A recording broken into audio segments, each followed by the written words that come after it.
Muy buenas noches, bienvenidos una vez más, como todos los domingos a las 20 horas a Legítima Defensa Segunda Dosis.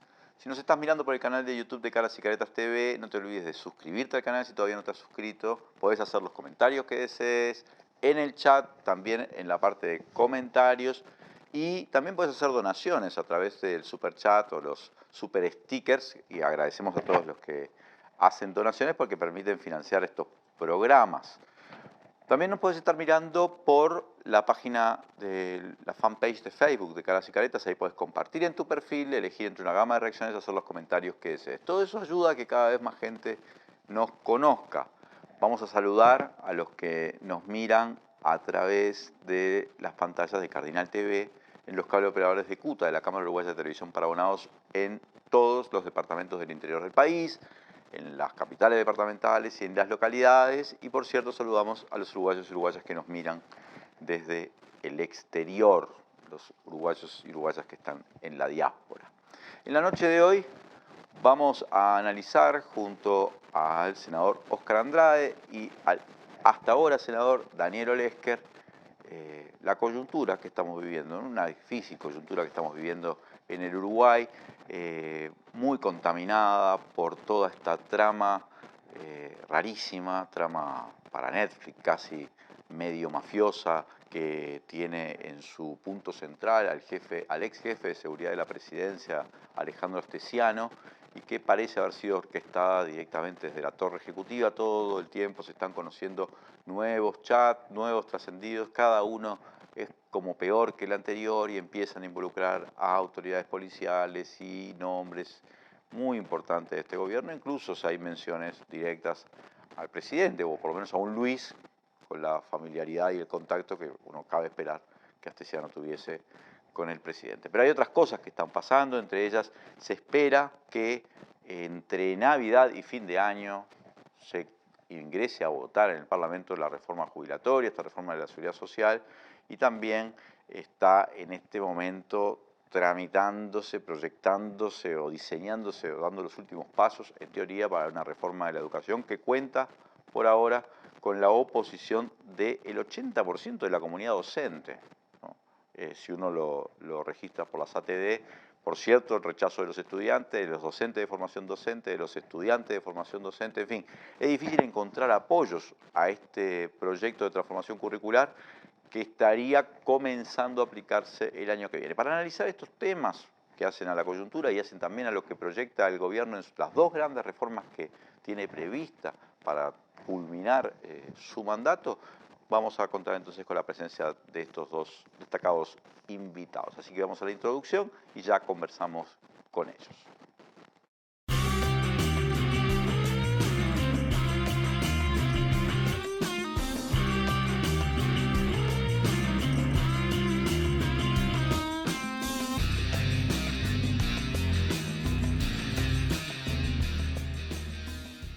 Volvemos con Legítima Defensa Segunda Dosis. Gracias a todos y todas los que nos acompañan. Bienvenido, senador Óscar Boca Andrade. ¿Cómo te va? ¿Qué tal, Leandro? Un gusto estar por acá. Bueno, Boca, vamos a dedicar estos primeros minutos a saludar primero al, hasta hoy, todavía, senador. Ya dejaste la cámara. Justo El martes renuncié. El martes renunciaste y ya no te queda entonces actividad en la Cámara de Senadores. Daniel Piensa Olesker. que no le queda, pero vamos a seguir consultando. No, pará, Daniel, vas a ocupar ahora una responsabilidad muy importante a nivel del Frente Amplio Central, ¿no? Sí, ya lo ocupo desde mayo, de que Fernando asumió la presidencia.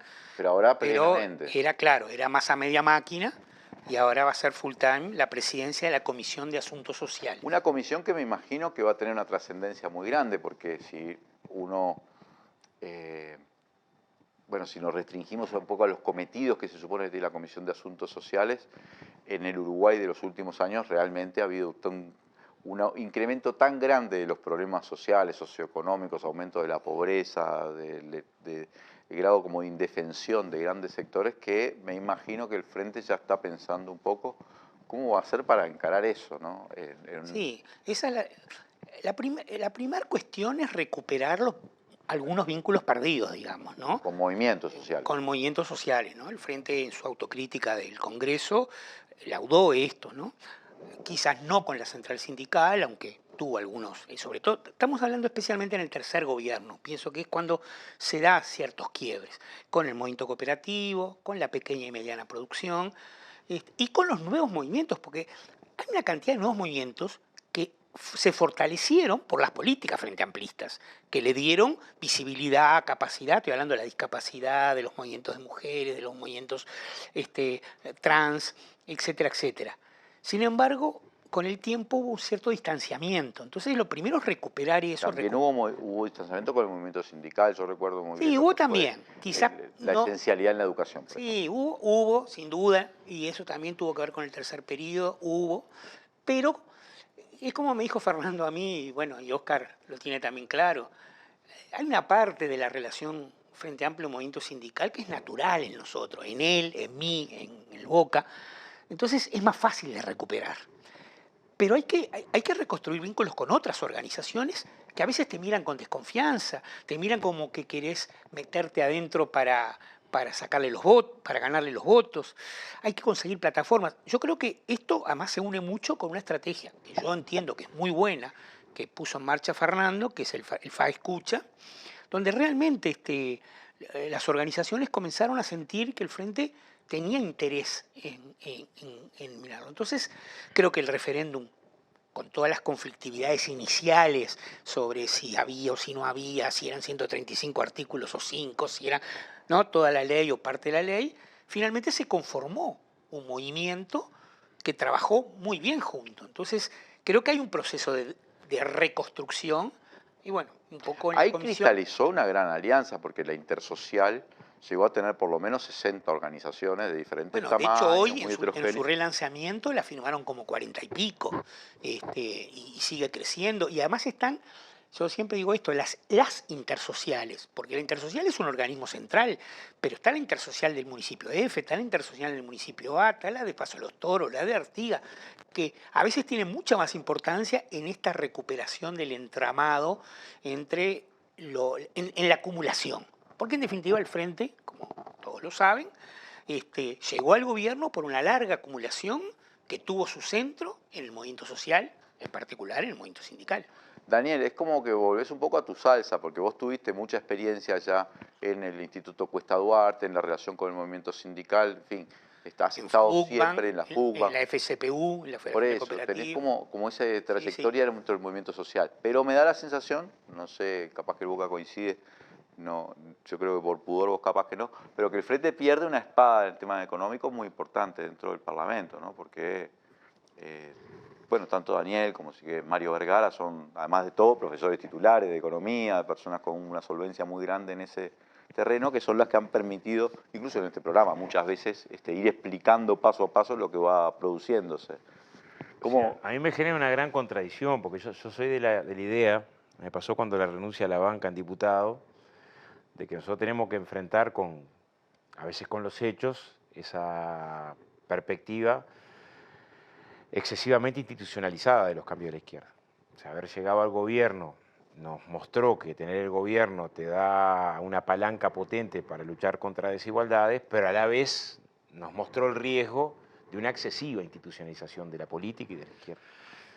Yo creo que es de los factores graves desde el punto de vista de la pérdida de incidencia social.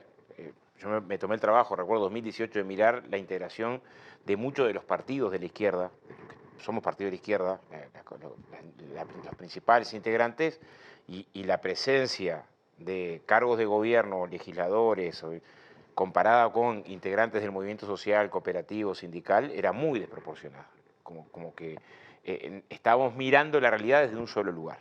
Y cuando la mirás desde un solo lugar, un lugar importante, no descuido la importancia que tiene el gobierno, pero que no tiene nada para aportar la universidad, no tiene nada para aportar la cultura, no tiene nada para aportar el movimiento sindical, el movimiento cooperativo, los colectivos ambientalistas, los colectivos que trabajan por la salud mental. O sea, como que un conjunto de experiencias sociales, intelectuales, culturales, se iban desplazando de los lugares de conducción de la izquierda.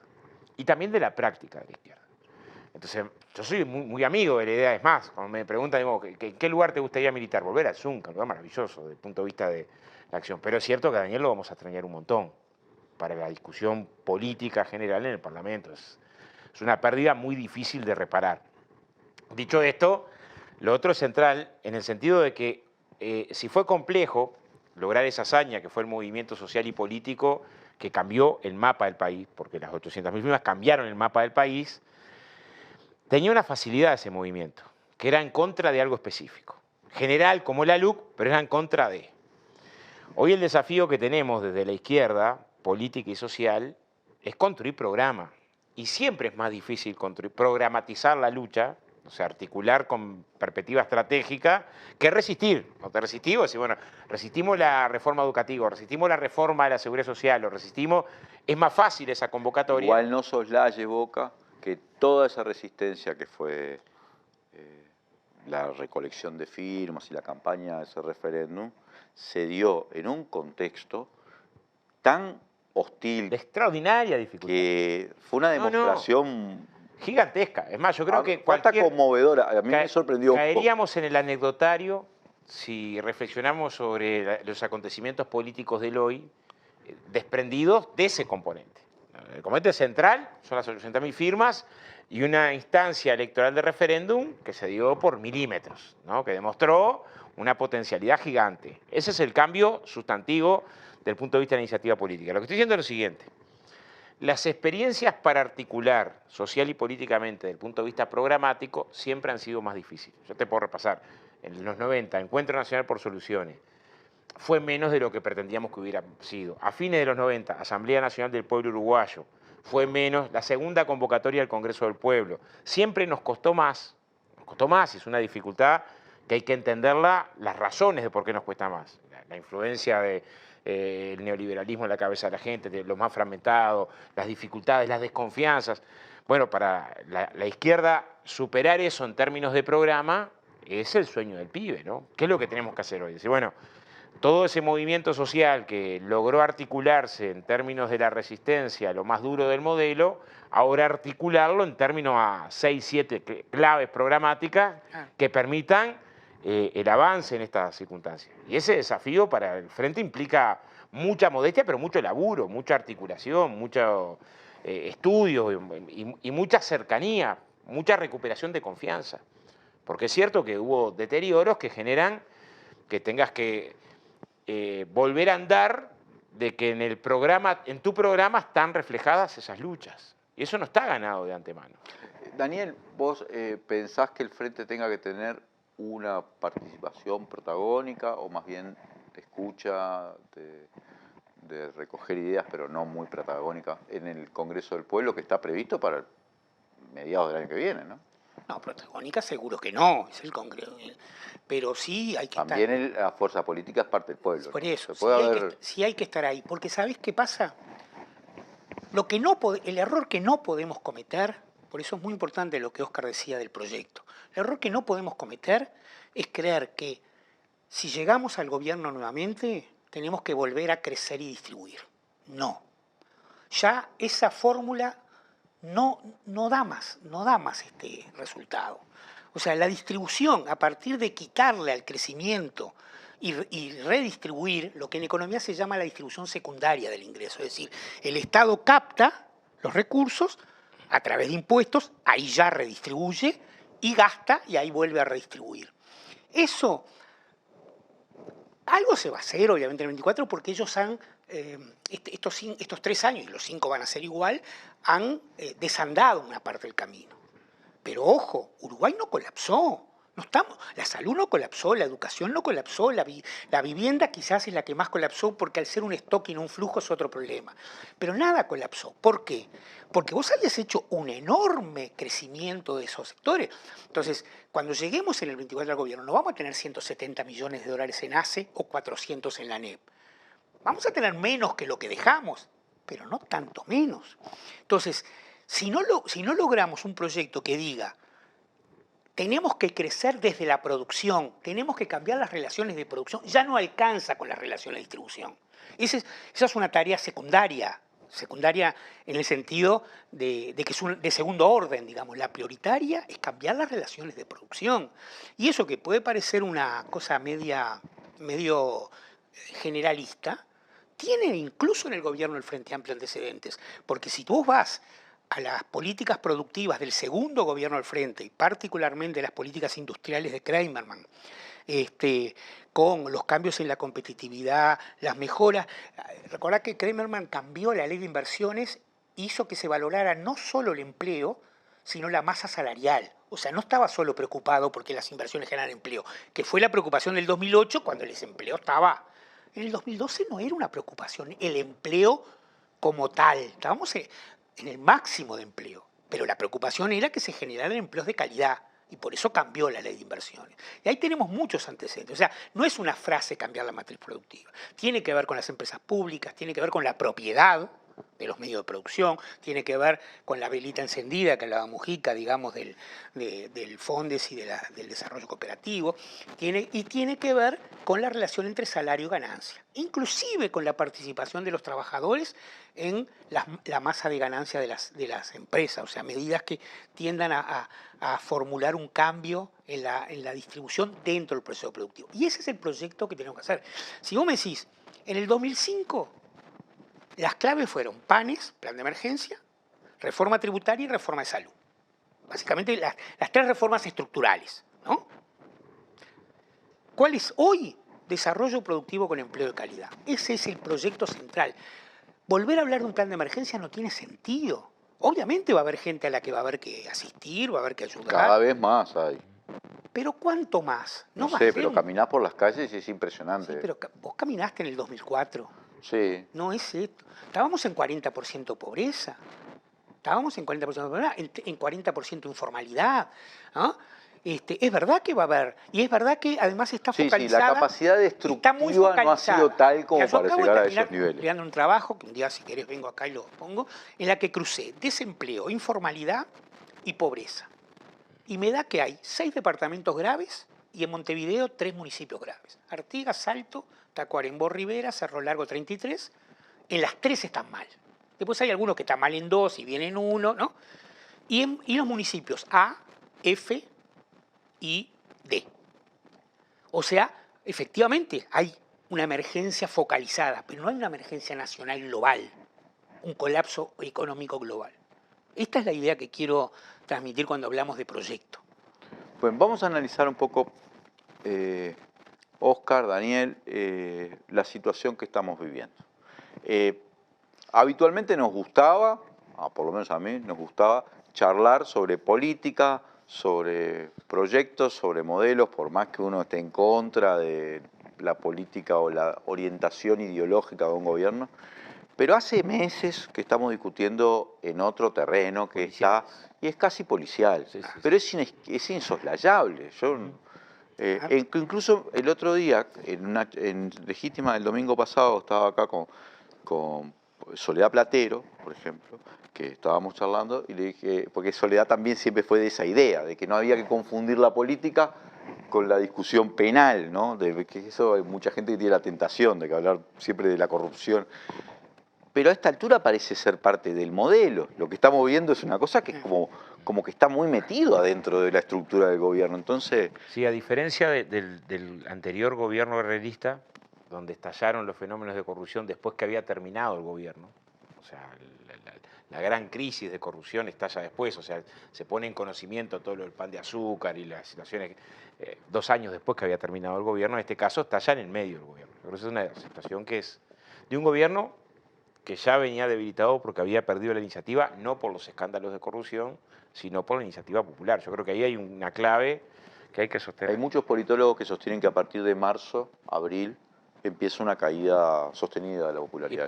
Pero hay razones que son las del artillero. Antes de la situación de Astesiano, tenés que el efecto que era el justificador pleno de todas las políticas, Bueno, el gobierno no cumplió con mantener los salarios, pero bueno, hubo una pandemia. El gobierno no cumplió con mantener la inversión educativa, bueno, pero hubo la pandemia. El gobierno hay más pobreza, bueno, pero hubo una pandemia. O sea, la justificación, hubo un ajuste, bueno, la pandemia no era la explicación de todo, dejó de ser la explicación de todo, por razones objetivas, ¿no? La economía muy por encima ya de lo que era la situación de prepandemia, las exportaciones por arriba, o sea, hay todo un componente donde explicar que en una situación económica más favorable que la prepandemia y salarios bajos, jubilaciones bajas, menos inversión educativa, menos inversión en vivienda, entró a reflejar un malestar creciente. y a Ya, por ejemplo, canalizarse, 9 aumentos seguidos de combustible. a canalizarse en el terreno de la movilización. O sea, ahí tenés una situación que es muy potente. Y yo creo que hay como un concentrado de todo esto en la reforma jubilatoria. La reforma jubilatoria es un concentrado, por varias razones, porque es un caso grosero de incumplimiento de promesa electoral. O sea, en campaña electoral el presidente sostuvo que de ninguna forma le iba a cambiar la regla de juego al trabajador que estaba en actividad. Y su proyecto le cambiaba la regla de juego a todos los menores de 57 años, o sea, casi a la totalidad. El segundo proyecto cambia a partir de los 50 años la regla de juego en el sentido de endurecer las reglas para el acceso a la jubilación. Bueno, este es un incumplimiento electoral que es imposible asociarlo a la pandemia, al factor pandemia, ¿no? A una reforma que, si bien empieza a estar en práctica apenas votada en un conjunto de elementos importantes, lo más grueso, que es el cambio de edad jubilatorio, se da en un plazo mediano. Le preguntaron una sola vez a la calle sobre esto, y la respuesta fue de antología. O sea, la calle, cuando le preguntan por qué incumple la promesa electoral, dice, no tenía los números. O sea, es una respuesta que es de jardinera, o sea, en cualquier escenario daría para el ridículo. O sea, ¿cómo usted, que fue 2 veces candidato a la presidencia en campaña electoral, de un tema de una extraordinaria sensibilidad, porque afecta 1,5 millones largo de personas por lo menos, decide hacer la promesa sin los números y no hubo repregunta? Insólito. Yo me imagino en un escenario, contrafáctico, habría acoso periodístico. ¿Cómo puede ser que de tamaño grado de irresponsabilidad? Lo segundo, me parece que es contundente de la reforma. Una parte sustantiva del financiamiento de la reforma lo hacen volviendo a un esquema parecido al que teníamos antes del 2008. O sea, en el 2008 o accedías a jubilarte con condiciones normales, o si no, por edad avanzada con 70 años más 15. Además, muy duras las condiciones jubilatorias con 35 años de aporte. Ese debate de cómo el Frente logró ampliar la cobertura jubilatoria, que estaba en 93% y en perspectiva de bajar a 80 y pico, o sea, la perspectiva que teníamos si manteníamos los 35 años de aporte, porque hay un intento marketinero de decir, no, acá en Uruguay la cobertura nunca tuvo problemas. No, sí lo tuvo. Tanto que 7 de cada 10 trabajadores de la actividad privada no se iban a poder jubilar con las condiciones que Saldán impuso en el 96. Sobre todo, como siempre, los trabajadores más pobres. O sea, la cuestión de la desigualdad en la cuestión jubilatoria es muy fuerte. Bueno, en los últimos 2009, 2021, 70.000 uruguayos se jubilaron por la flexibilización. Solamente mirando los contenidos que permitieron que con 65 años, si no tenías 30, te podías jubilar con 25. 70.000, o sea, es un montón de gente. Si le sumás la cantidad de uruguayos que se jubiló por otros componentes de la flexibilización, los años por hijo para la mujer, la posibilidad de 2 años de seguro paro, son más de 100.000 jubilaciones que existen, que no existirían. Eso es una pregunta que el Frente tiene que hacer. ¿Hubiéramos ahorrado sin esas 100.000 jubilaciones? Sí, claro. Tendríamos 100.000 personas que no estarían sabiendo de qué viven hoy. La reforma reubica esta condición. Porque a la trabajadora doméstica que hoy llegaba arañando a los 25 años de aporte y 65 años de edad, o tenía 64, tenía que esperar 1 año para poder jubilarse, le vamos a decir, usted no puede jubilarse, no tiene 30. Y va a tener que esperar 2 o 3 años más. Entonces, resuelva cómo va a esperarlos. O de la construcción, o sea, son muy claros los sectores golpeados. Industria de la construcción, trabajo doméstico, el caso de hoteles y restaurantes, trabajadores rurales, o sea, los sectores que están en los 2 quintiles de ingresos más bajos, que son los que no tienen hoy en proyección posibilidad de computar 30 años de aporte, que es la nueva exigencia de la reforma aún a los 65 años de edad. Entonces, el segundo interrogante es un modelo que lo que hace es financiar, ahorrar en materia de aseo, postergando 2 o 3 años el acceso a la jubilación, postergando a cerca de los 70. O sea, hoy la jubilación por edad avanzada en promedio es a los 66. Va a pasar a ser a los 69, ¿no? Y sabiendo que esa peripecia es una peripecia espantosa. O sea, no estamos hablando de colectivos que tienen capacidad de ahorro para decir, espero estos 2 años porque tengo ahorro en el banco y vivo estos 2 años de acá allá. Entonces, es muy duro esto. Y hasta ahora el gobierno no ha contestado cuánto ahorra en esto. Decimos, bueno, pero esto acá, ustedes saben, todos los estudios, CIMBE, Banco Mundial, los que hace el propio BPS, demuestran esta situación. Casi la mitad de las mujeres, 46%, no llega a los 30 años con 65 de edad. Entonces sabemos que no se van a jubilar. O sea, sabemos hoy, el diario del lunes no hace falta que llegue el lunes, lo tenemos hoy. Tomar igual la decisión es de una enorme crueldad. En tu manera de manejar la economía, decís, estos son los que pagan. Lo mismo pasa con la jubilación por discapacidad. O sea, bajar 20 puntos inmediatamente que se apruebe la reforma. O sea, el compañero que cae de un andamio hoy se jubila con un 65%. Cae del andamio a los 2 días que se aprobó la reforma, va a tener un 45%. Es ahí que queremos ahorrar. O sea, era un debate nacional. Yo conozco un montón de gente blanca, colorada, que no quiere saber nada con que ahorres en el trabajador que queda en situación de discapacidad para todo trabajo. La explicación del gobierno además fue, nos gobierna un prejuicio.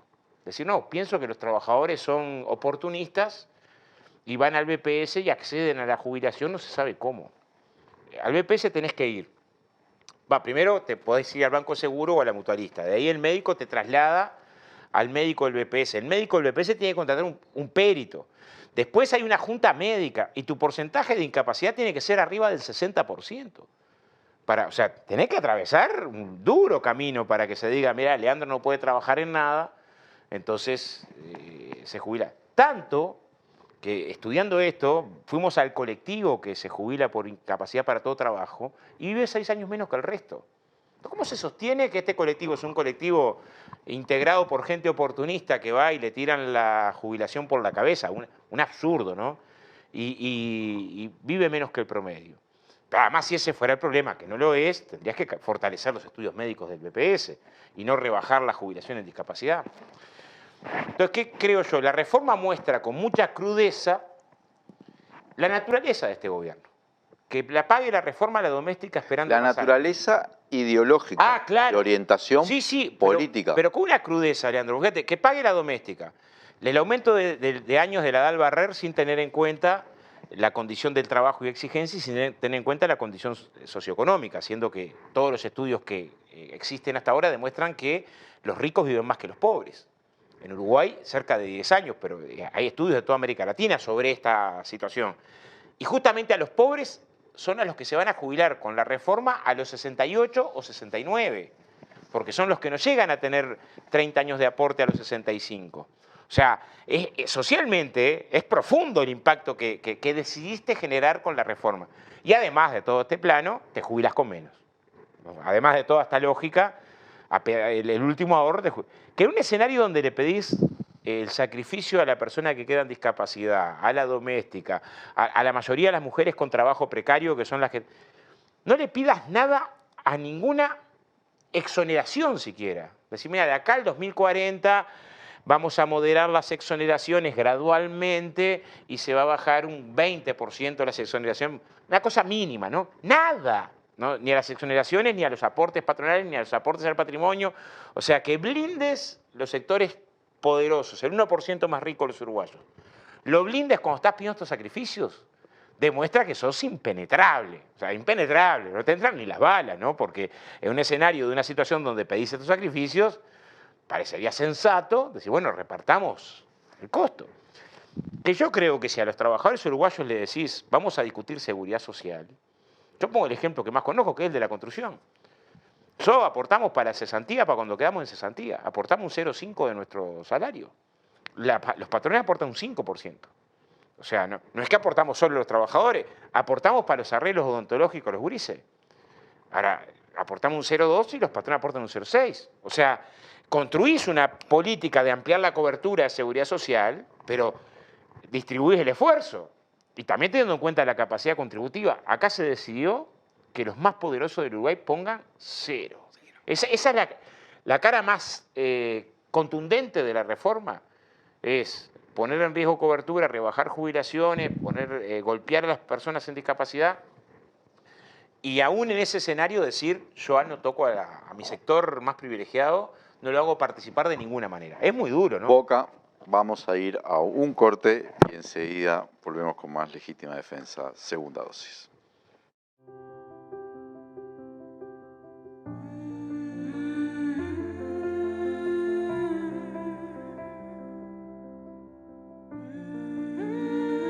Vos agradecés contar con el mejor equipo médico.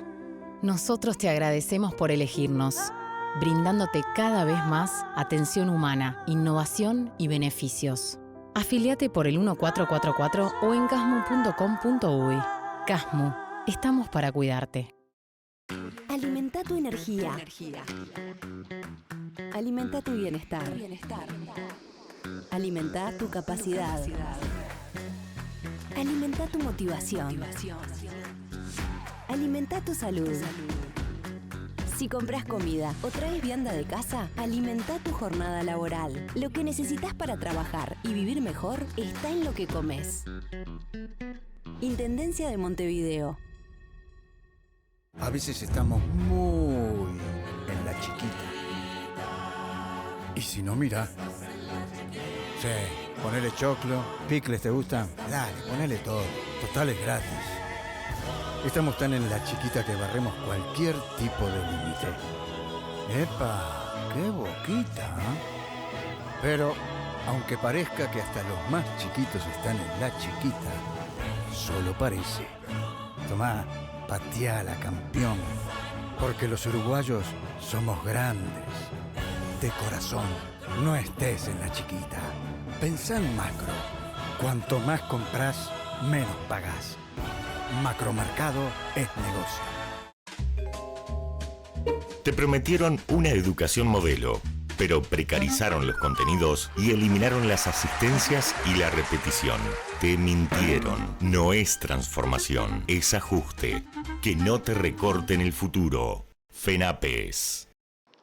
Volvemos con Legítima Defensa, segunda dosis. Gracias a todos los que nos están acompañando y los que están haciendo donaciones a través del Superchat, Super Sticker. Espectacular. Acordate, además, que podés hacer también en los comentarios ese tipo de donaciones. Todos los que todavía no son socios o socias de la comunidad de Caras y Caretas pueden hacerlo. Simplemente van a la página web de Caras y Caretas, en carasycaretas.com.uy, y ahí, en la pestañita socios, llenás ese formulario para que te llamen y hagas un aporte módico, los que quieran. Ya son miles los socios de esta comunidad los que financian estos proyectos de comunicación que llevamos adelante. Y por supuesto, pongan like. Hay mucho más gente conectada en los likes que hay y eso no, al algoritmo le sirve que todo el mundo ponga like. Daniel, viste que el BOCAME nos recorrió por la reforma de la Seguridad Social, que además es muy importante, va a entrar a trámite parlamentario en pocos días, en una fecha que no es que sea llamativa, no es que el Parlamento no tenga derecho a tratar en cualquier fecha, pero meterlo entre Navidad y fin de año ya te habla de algo, ¿no? Pero yo no quiero esquivar tampoco el tema del caso Astesiano. Por ejemplo, a partir de las revelaciones que salen en Brecha este viernes, ¿no? Donde ya aparece Astesiano hablando con este hombre de Vertical Skies. ¿Quién manda más Astesiano? Sería la pregunta. No, yo probé la semana pasada, porque lo encontré yo, eso, pero después yo he publicado, pero que Vertical Skies fue fundada 4 días después de que se proclamara el presidente de la República. No, o sea, el 24 fue la elección, hubo un escrutinio un poco lento por cómo estaba acotado, el 28 la Corte Electoral dijo, ganó la calle Pou, ya había, los sondeos ya habían dado que la calle iba a ganar por esa diferencia, pero la proclamación, digamos, formal, eso fue un jueves, y el lunes a las 8 de la mañana se funda en Miami Vertical Skies. Empresa que ya sabemos todo que es una empresa trucha, porque han tenido que hasta borrar las páginas Las web. fotos que tenían. Tenían fotos truchas de directivos. Bueno, este hombre que habla con Astesiano, habla de la compra de casas israelíes. Aviones de guerra. No puede ser un perejil que hable de compra de aviones de guerra. Yo voy sumando. Habla con embajadores de Emiratos Árabes, empresarios españoles, empresarios sojeros, autoridades y jerarcas de la policía, jerarcas de inteligencia, director general del Ministerio del Interior. O sea, tienen una gama de interlocutores que es difícil que hablen con un perejil, ¿no? Pero también te habla de cosas como las licitaciones y Hyundai de Ciudad para China, y ahora la compra de aviones de guerra. Y además en términos de, ya recibiste la plata, Luis ya le dio a no sé quién, JG, no sé qué. Es muy complicado eso, ¿no? Sí, yo creo que es muy, muy complicado. Nosotros, yo particularmente, siempre he tratado de que no nos perdamos de la visión integral. Y la visión integral tiene la reforma de la Seguridad Social, que plantea Oscar, tiene la LUC, de la que no nos podemos olvidar, porque fue una transformación muy nociva en la estructura del país, tiene el presupuesto y la rendición de cuentas y tiene la enorme concentración de la riqueza, que yo estimo que va a andar cerca de 4.500 a 5.000 millones de dólares de transferencia del trabajo al capital al final del quinquenio. ¿Tanto dinero? Casi Sí. un 10%, más de, no, casi Sí. un 10% del Sí, producto. acumulado, ¿no? En los 5 años. Acumulado, sí. Sí. Del producto de un año, digamos. Pues, sí. ¿No? ¿Cuánto No. está? 60.000 el Sí, producto de un por año. eso, sí. Casi el 10% del producto de un año va a ser la transferencia. Bien.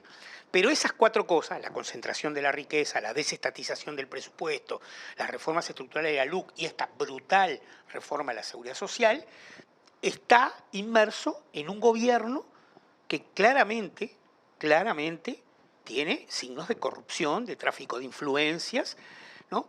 Yo siempre digo, yo estuve en el gobierno y conozco el poder, no tanto real, porque esa es una discusión aparte, sino el poder fáctico que tiene el encargado de seguridad de la presidencia. Yo soy muy amigo del flaco Haller, muy amigo, ¿tá? Y lo quiero y sé que es un hombre de primera. Pero yo me imagino, si él me hubiera venido a decir, mira Daniel, necesito que del Ministerio de Salud Pública me des, nunca lo hizo obviamente, jamás lo haría, pero necesito esta información de esta mutualista porque yo se la daría. O sea, porque entiendo que esa información cuenta con el aval de quien lo designó como uno de los principales cargos de confianza del gobierno. Y esto me parece que es lo que pasa con Astesiano. No puede ser un perejil, ¿no? Es alguien que fue designado, que tenía un enorme poder. Todos fuimos, ustedes habrán ido también, yo capaz que más porque fui ministro, a la torre ejecutiva. Y siendo ministro yo tenía que pasar por la puertita de la pasarela, digamos, ¿no? No es que yo como era ministro llegaba y entraba y nadie me registraba que había entrado. Imagino que todo lo que iba al 4º piso tienen que estar registrados. Y si no estaban, es porque había otros involucrados. Nada de esto se hace solo. Nada de esto se hace solo, ¿no? Si es imposible pensar que alguien solo, por más poder que tenga, puede desarrollar esta enorme trama que va, como bien tú decís, desde inversiones extranjeras, compra de tierras, hasta, bueno, ya lo de los pasaportes rusos es una anécdota Sí, de acuerdo. casi marginal, ¿no? En esto. Entonces, a mí me parece que esto demuestra, ¿no?, que este es un gobierno básicamente de clase, este es un gobierno básicamente concentrador, y este es un gobierno básicamente de tráfico de influencias. ¿Cuánto va para arriba eso? Lo dirá la justicia, eso se verá después. Pero es imposible pensar que no hay una parte del gobierno involucrada en este proceso. No hay forma de que esto... Yo sé, aunque no tengo el expediente, pero ustedes sí seguramente pudieron acceder a él. Entonces tengo que ser cuidadoso en lo que digo porque lo sé, pero no lo tengo. Que en el expediente que la justicia ordenó que se le entregara a la bancada del Frente Amplio sobre el caso Marcet, recuerden, la justicia dio 15 días, aparecen cosas muy preocupantes de cómo fue el trámite del pasaporte de Marcet. Rompe los ojos lo de Marcet. Pero aparecen ahí, aparece la cónsul. Quedó ahora un poco opacado por este otro escándalo que es más grande que el anterior. Era muy difícil pensar después de lo de Marcet que te ibas a encontrar con un escándalo más grande que el de Marcet. Sí. ¿No? Bueno, y Marcet llegó después de un escándalo de pérdida de 2.000 millones de dólares para el Estado por la concesión por 60 años de Catón Natí. O sea, si sumamos Catón Natí, Marcet y Astesiano... En el caso de Catón Natí, la justicia, por lo menos la fiscalía, decidió archivar eso, sin perjuicio de que se pueda...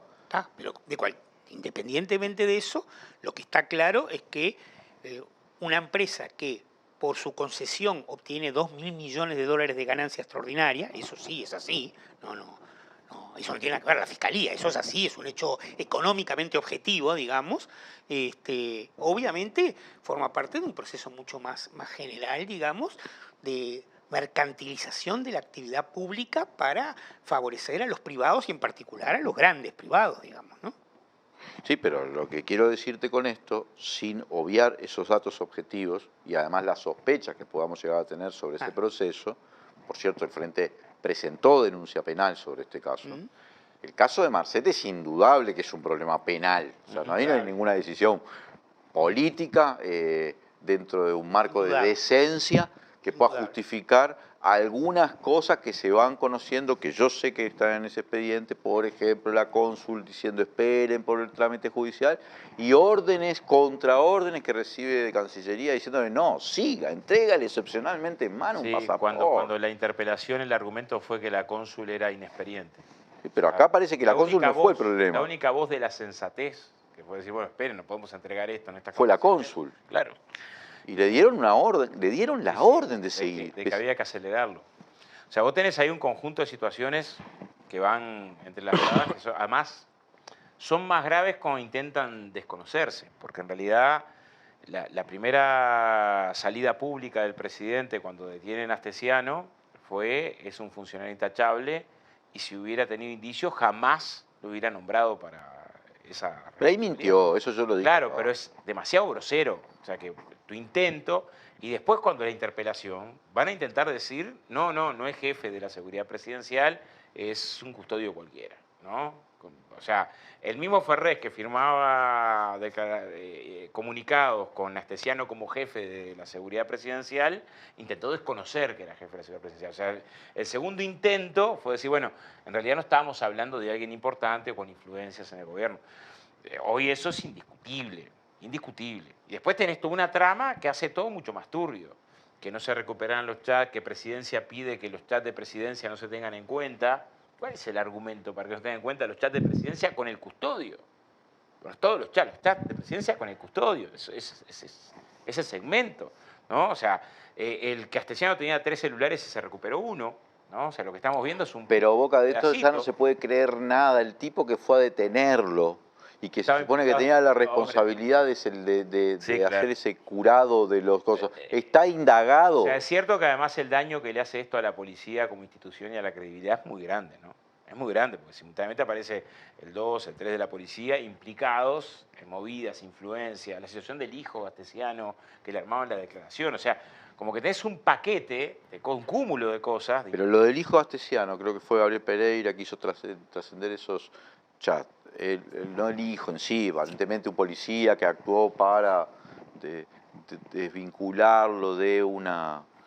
Porque le habían robado una moto, pero la moto a sí mismo era robada, entonces, en fin. Más allá de esa cosa menor, lo cierto es que ese policía consigue un traslado completamente irregular, y los chats astesianos dicen que eso tiene el acuerdo del presidente, o sea, son muchas cosas que... Sí, ellos mienten como característica central de todo este proceso, ¿no? Pero mentían antes, ¿eh?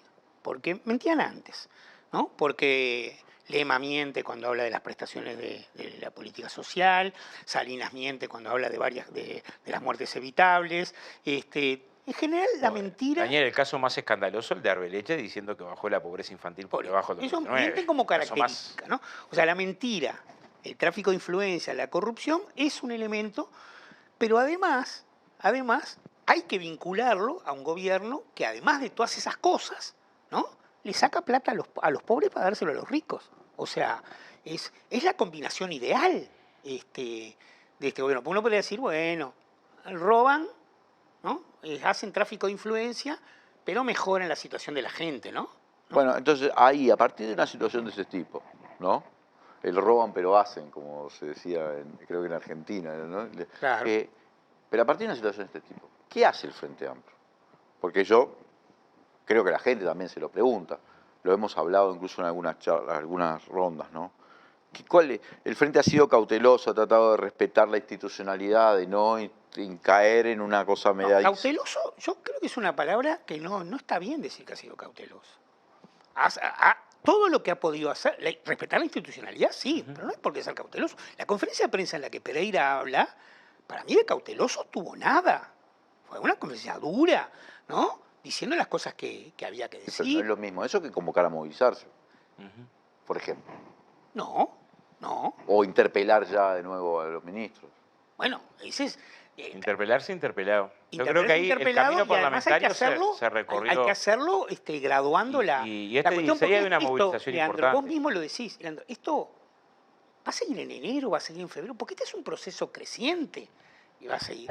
Entonces, también nosotros tenemos que ir respondiendo y graduando, ¿no? De manera de que permanentemente estemos cuestionando estas cuestiones. Pero yo no estoy cuestionando si el Frente actuó a la medida de lo que había que hacer. Pero sí sé, lo hablo con la gente, me parece que hace esta responsabilidad como mía en este espacio que ocupo en este programa, plantear, bueno, ¿está haciendo el Frente lo que hay que hacer ante un escenario de degradación institucional? Y ahí me parece que bueno tenemos que mirar la herramienta que tenemos. El Frente tuvo un proceso muy largo de lustros, de debilitamiento de su capacidad de organización y movilización.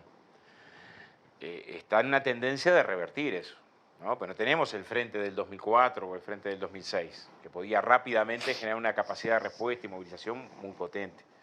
Ahora, vos vas a la feria y hay compañeros repartiendo volantes y están haciendo actividades. Y o sea, el proceso de movilización, hay mucho más Frente Amplio hacia afuera que lo que había. Vos decís, ¿es suficiente para el tamaño de la barbaridad que está pasando? Y probablemente no. Pero también el suficiente depende de otro factor, que es cuánto de tu musculatura recuperaste. Tenés un mucho mejor Frente Amplio que el que teníamos hace 2 años, es indiscutible, en cantidad de comité, en capacidad de gente organizada, pero todavía muy lejos del que precisamos. O sea, las dos cosas son ciertas. Y eso te pasa en este tema y en un montón de temas más.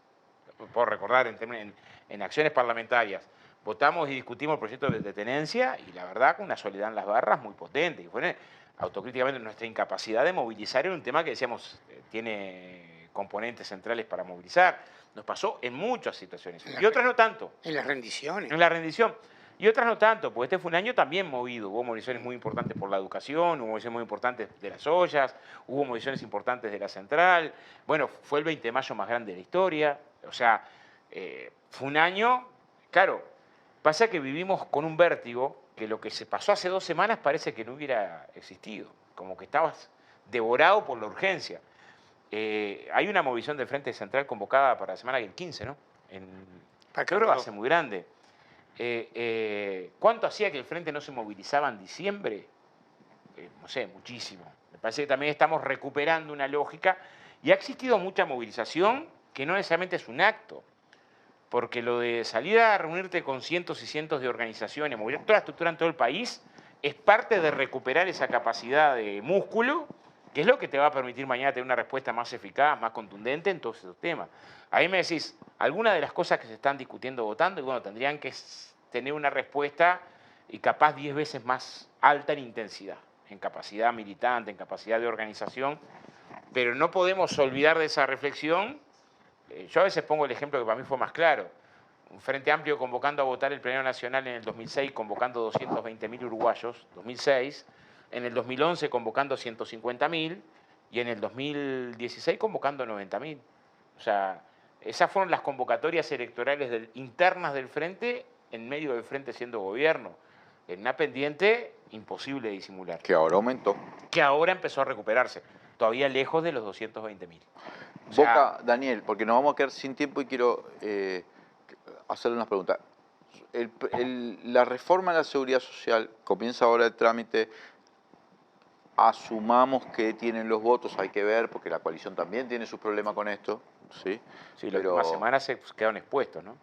Pero a partir de que esto eventualmente se apruebe, quizá con un trámite parlamentario quizás un poco más extenso de lo que el gobierno quiere, no sé cómo será, ¿qué tiene que hacer el Frente? Para mí es una pregunta que está mal. ¿Por qué? Porque la pregunta que tenemos que hacerlo es, ¿qué tenemos que hacer para que en no un proceso de un semestre, por lo menos, que es mucho? Porque es como que vos digas, ¿cómo te pararías en el partido por el tercer puesto en una semifinal? No sí, pero yo parto de la base de que los votos los tienen. Yo tengo mucha duda que los votos. Sí. Capaz que no. Vos decís, la presión social puede hacer que eso cambie. En este tema no hay duda. O sea, es tan contundente algunos aspectos de la reforma que es muy difícil votarlo en un 2023. Sí. Es muy difícil votar esta reforma en 2023. Sí. Entonces, yo intentaría decir, bueno, generemos la condición política y después, esa misma movilización es la que te va a decir dónde estás parado. Bueno, pero eso sí va a exigir una amplia y diversa movilización social, ¿no? Sí, claro. Creo, además, Leandro, que yo comparto totalmente esto que dice Óscar. Yo creo que no podemos dar por dado que se va a aprobar, no demos por dado que se va a aprobar. Quizás hasta te podría decir, más difícil que no se apruebe en el Senado, que no se apruebe en el Senado, Pero estos diputados Hay que ver. es otra discusión. Se discute los representantes son por departamento por departamento. El tipo va a volver a Artigas, a Salto, a Tacuarembó, a Rivera y le van a decir, vos votaste que yo tengo que laburar 5 años más y que además me van a bajar del 65 al 45% mi tasa de reemplazo y además tengo que estar 3 años casada para recibir la pensión de sobrevivencia. O sea, todas esas cosas alguien se las va a decir. Sí, claro. Entonces, me parece, y además vamos a estar en otro momento de la historia de la vida, ya no va a ser diciembre, no va a ser la Navidad, no va a ser el Mundial, va a ser marzo, abril y mayo, por lo menos, seguro, si se aprobara a fin de año en Senado, entra el 1 de marzo a diputados o el 2 de marzo, y por lo menos va a llevar unos meses. Sí, sí. Entonces, yo no lo daría por dado. Y justamente me parece que de la lógica de movilizarse para revertir esa reforma, la resolución de la mesa representativa del jueves del PCNT dice algo así como hacer pagar los más altos costos políticos porque se aprobara esta reforma. O sea, difundir y informar a la gente de los costos que tiene. Y los costos macro no solo son los importantes. Óscar marcaba 2 costos micro que son muy importantes, el de la discapacidad, el de las pensiones, pero podemos seguir. Hay una barbaridad que tiene esto, y es que incorpora un suplemento solidario. Perfecto, está bien. A los que se ganan menos, hasta 42.000 pesos de hoy, se les va a dar un suplemento que puede ir entre 7.000 y 500 pesos. Depende un poco ¿no? Bien. Pero esto se va a cobrar en el 43, no se va a cobrar ahora. O sea, los primeros que van a cobrar, algunos van a cobrar en el medio miti-miti, digamos, ¿no? Pero los cobran en el 43. ¿Pero qué hacen? El suplemento solidario se ajusta por IPC. Y las jubilaciones, salvo las mínimas, se ajustan por índice medio salarios.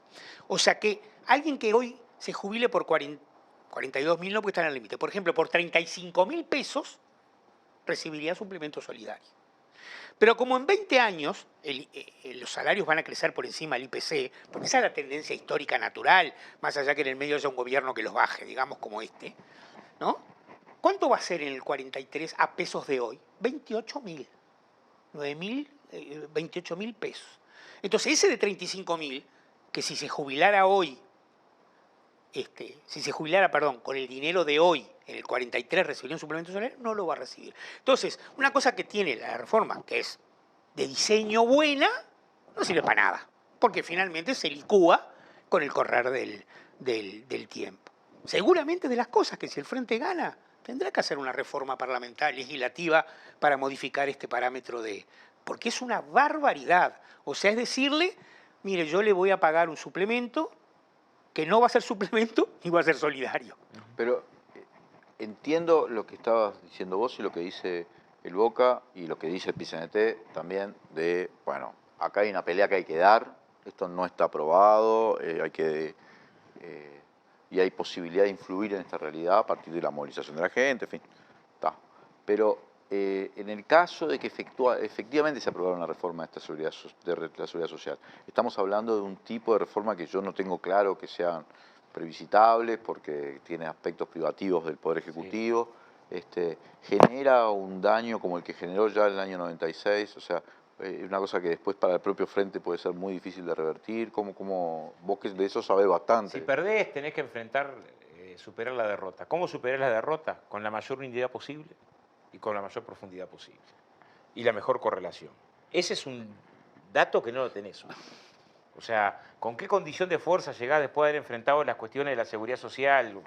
¿Qué panorama del conjunto de las fuerzas sociales a mitad del año que viene, post-derrota?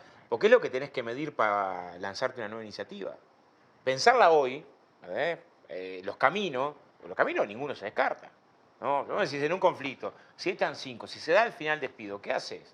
Igual al final del día ves si estás por una huelga, si estás para un paro parcial, si lo que tenés que hacer es una campaña de... Entiendo, pero las cabecitas de la gente que tiene mirada larga van pensando.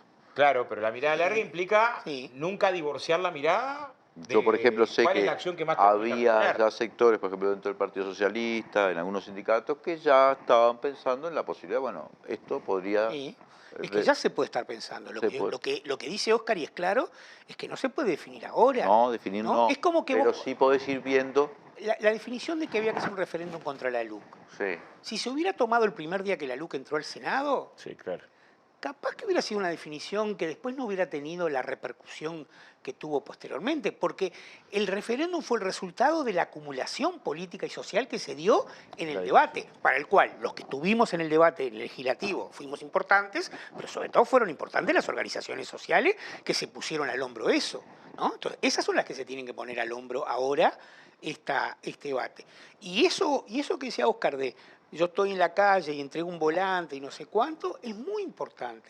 Porque en general estos temas, que ellos además tratan de hacer tres reflexiones, que es necesaria, no importa cómo, que no hay que tocar los ingresos porque este es un problema de gastos, y que además implica para la gente después del 2043. Entonces, ¿para qué lo vamos a discutir ahora, no?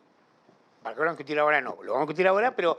O sea, ellos quieren minimizar este efecto. Y una reforma, y te pongo el ejemplo del SNIS, en la campaña electoral del 2004, los blancos y los colorados también hablaban de una reforma al sistema de salud, porque el sistema estaba colapsado, tú lo recuerdas bien, estaba colapsado. Ahora, no la votaron la reforma del SNIS, no la votaron. El FONASA, digamos, el Fondo Nacional de Salud, no lo votaron. Entonces, si era necesaria, ¿por qué no la votaron? Porque no compartían la ideología de una reforma solidaria y distributiva. Bueno, nosotros no compartimos una reforma jubilatoria, concentradora y cruel. Creo que la palabra cruel es una buena palabra. ¿Y sabes en qué se expresa? En muchas cosas. ¿Sabes qué se expresa? En que a quienes se quedan con la pensión de la pensión especial reparatoria le bajan del 100 al 66%. Eso es una crueldad que no tiene nombre. Estamos hablando de 1.800 personas que además tienen que renunciar a su jubilación para poder recibir la pensión reparatoria, cosa que no pasa en otras pensiones. Eso es una crueldad. Y de esas crueldades está lleno esto, porque en el fondo esto es una crueldad total. ¿Cómo es una crueldad la rebaja de salarios? ¿Cómo es una crueldad la rebaja del gasto de salud? ¿Cómo es una crueldad la rebaja de la... Este es un gobierno cruel, cruel realmente. Bueno, muchas gracias, Daniel Olesker. Gracias por acompañarnos. Te vamos a seguir invitando, aunque no seas senador, porque ahora te vamos a invitar más, porque nosotros le damos más bola a lo institucional. De eso no lo tenía duda. Si había alguien de quien no tenía duda que a pesar de no ser senador me iba a seguir invitando, era de ti. Seguro que te voy a seguir invitando. Y muchas gracias, Arriba. Óscar Boca Andrade. Quédese con nosotros porque ahora vamos a charlar un ratito con Ernesto Murro y además vamos a estar también disfrutando un café con Víctor Hugo Poppi Avelando. Firma Digital Habitat es una plataforma para que todos los usuarios puedan subir, firmar y enviar documentos con la misma validez que la firma presencial, garantizando que todos son quienes dicen ser. Solicitala sin costo en nuestra web e identificate por única vez en cualquiera de nuestros locales para poder firmar desde donde estés. En Habitat, hoy más que nunca, te hacemos la vida más fácil.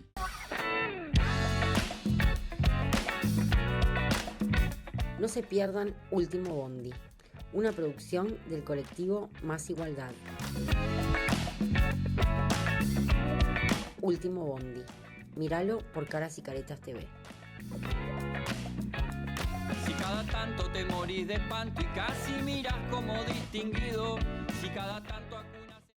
La reforma de la seguridad social que propone el gobierno va en contra de los intereses de los trabajadores y trabajadoras. Aumentar la edad, bajar las jubilaciones y privatizar. El verdadero problema del sistema es la asistencia a la caja militar y el fracaso de la SAFAP. Esta reforma no es técnica, es ideológica.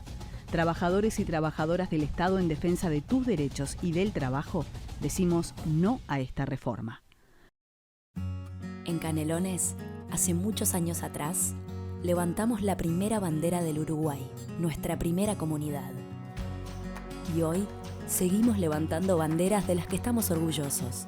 Levantamos la bandera de la educación ambiental para que aprendamos a cuidar el ambiente. Impulsando todos juntos el programa Barrios Limpios, los hogares sustentables, las ecoficinas y el compostaje. Llevamos siempre la bandera de trabajar por más limpieza y más reciclaje, y también la de trabajar por el cuidado del agua, la biodiversidad y las áreas protegidas. cuidando nuestras playas, lagos y arroyos y todo nuestro patrimonio natural. Levantamos más que nunca la bandera de la acción por el clima, reduciendo las emisiones a través del alumbrado 100% LED e incorporando vehículos eléctricos. Por último, pero no menos importante, levantamos la bandera de la economía circular, creando el nuevo polo de economía circular de Canelones. Hoy seguimos levantando banderas importantes, como todas las que forman la Ecomunidad Canelones, el lugar que construimos juntos. Volvemos con Legítima Defensa Segunda Dosis. Gracias a todos y todas los que nos están acompañando. Sigan poniendo like, sigan haciendo donaciones, sigan haciendo los comentarios que deseen. Estamos ahora en este espacio, el café con Víctor Hugo Popia Velando, pero además tenemos un invitado de lujo a nuestro café, que es nada menos que Ernesto Murro, ex ministro de Trabajo, también durante mucho tiempo director del Banco de Previsión Social y presidente del Banco de Previsión Social, y una de las personas, las referencias ineludibles cuando se trata de hablar de la seguridad social en nuestro país hace muchos años, pero además fue uno de los encomendados por el Frente Amplio para integrar esa comisión de notables creada por la Ley de Urgente Consideración, la comisión de especialistas para diseñar la reforma. Y alguna vez lo fuimos hablando en el programa porque al final la comisión se transformó en una comisión de los miembros del gobierno, excluyendo a los representantes tanto del Frente Amplio como de las organizaciones sociales, al punto de que finalmente el informe lo hizo el grupo, digamos, designado por el gobierno o por los empresarios, en fin, esa mayoría constituida. Bueno, bienvenido, Murro, ¿cómo te va? Muy bien, muchas gracias, es un gusto estar acá. Habíamos hecho alguna otra intervención anteriormente, pero era por Zoom, pero ahora presente acá es un gran gusto. Flaco, vos analizaste todo esto, durante mucho tiempo hablamos por teléfono, nos comunicábamos, vamos a esperar cuál va a ser las definiciones del Frente Amplio. El Frente Amplio tiene que tomar sus definiciones, nosotros que estamos encomendados a dar la posición del Frente no podemos adelantar finalmente de lo que se va a hacer, pero ahora ya hubo un plenario y una resolución y el Frente dijo, bueno, vamos a estar en contra de este proyecto, aunque algunos artículos, creo que 20 son los artículos, o una veintena de artículos, contarían con el voto del Frente Amplio, lo que no desluce la posición contraria al proyecto en general y a su orientación. Bueno, quiero que me expliques primero, ¿qué es lo que sí se va a votar? Si son cuestiones medias marginales o si tienen algún tipo de importancia, los efectos de la transformación prevista por este proyecto.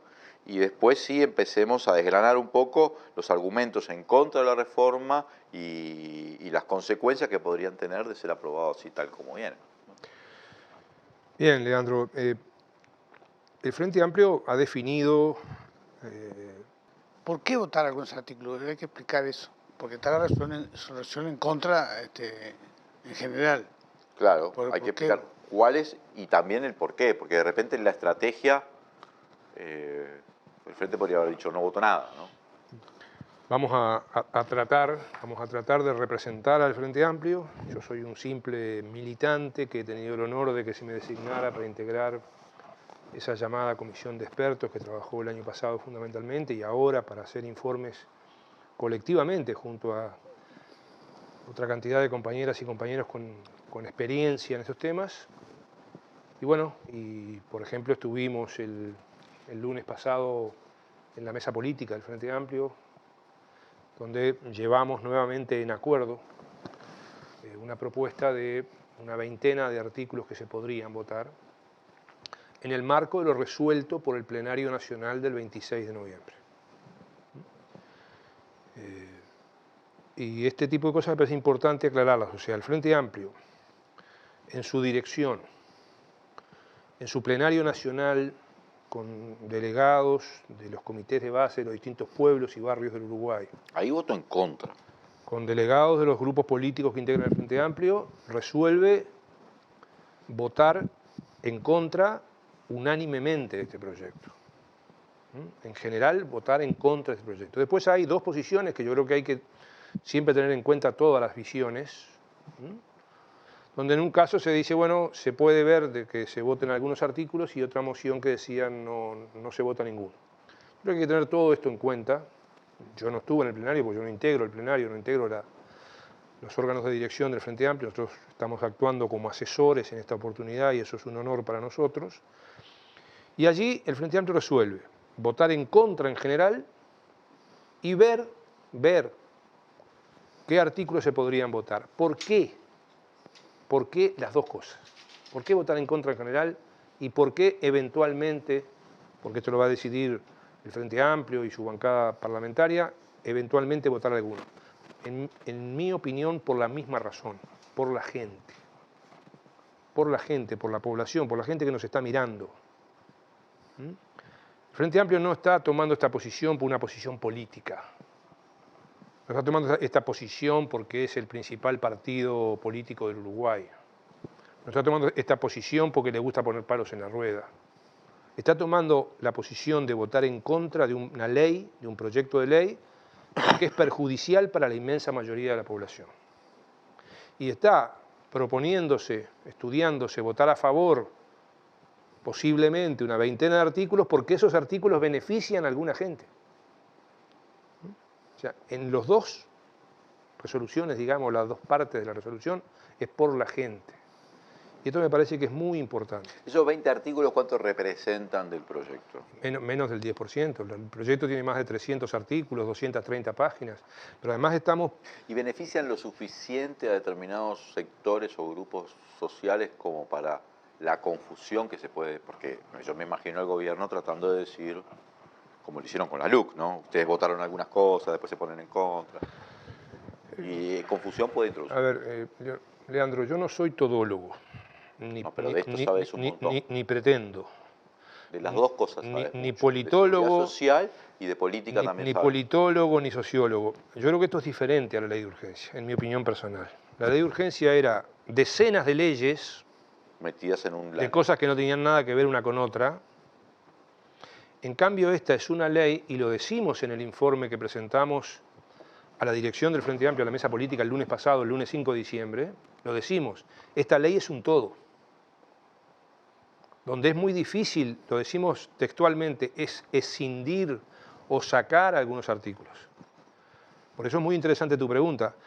¿Por qué decimos esto? Porque hay una veintena de artículos que a algunas personas o algunos colectivos de personas les pueden mejorar las cosas. Y yo creo que sí, dentro de 300 y pico de artículos, decimos, bueno, se podrían votar unos 20 porque benefician a alguna gente, cuando estamos diciendo, votamos menos del 10% de los artículos. En esto también es diferente a la ley de urgencia.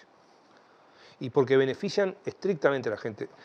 Si les parece a ustedes, podemos hablar de algunos de esos artículos para poner los ejemplos de cómo benefician a algún tipo de gente. ¿Tá?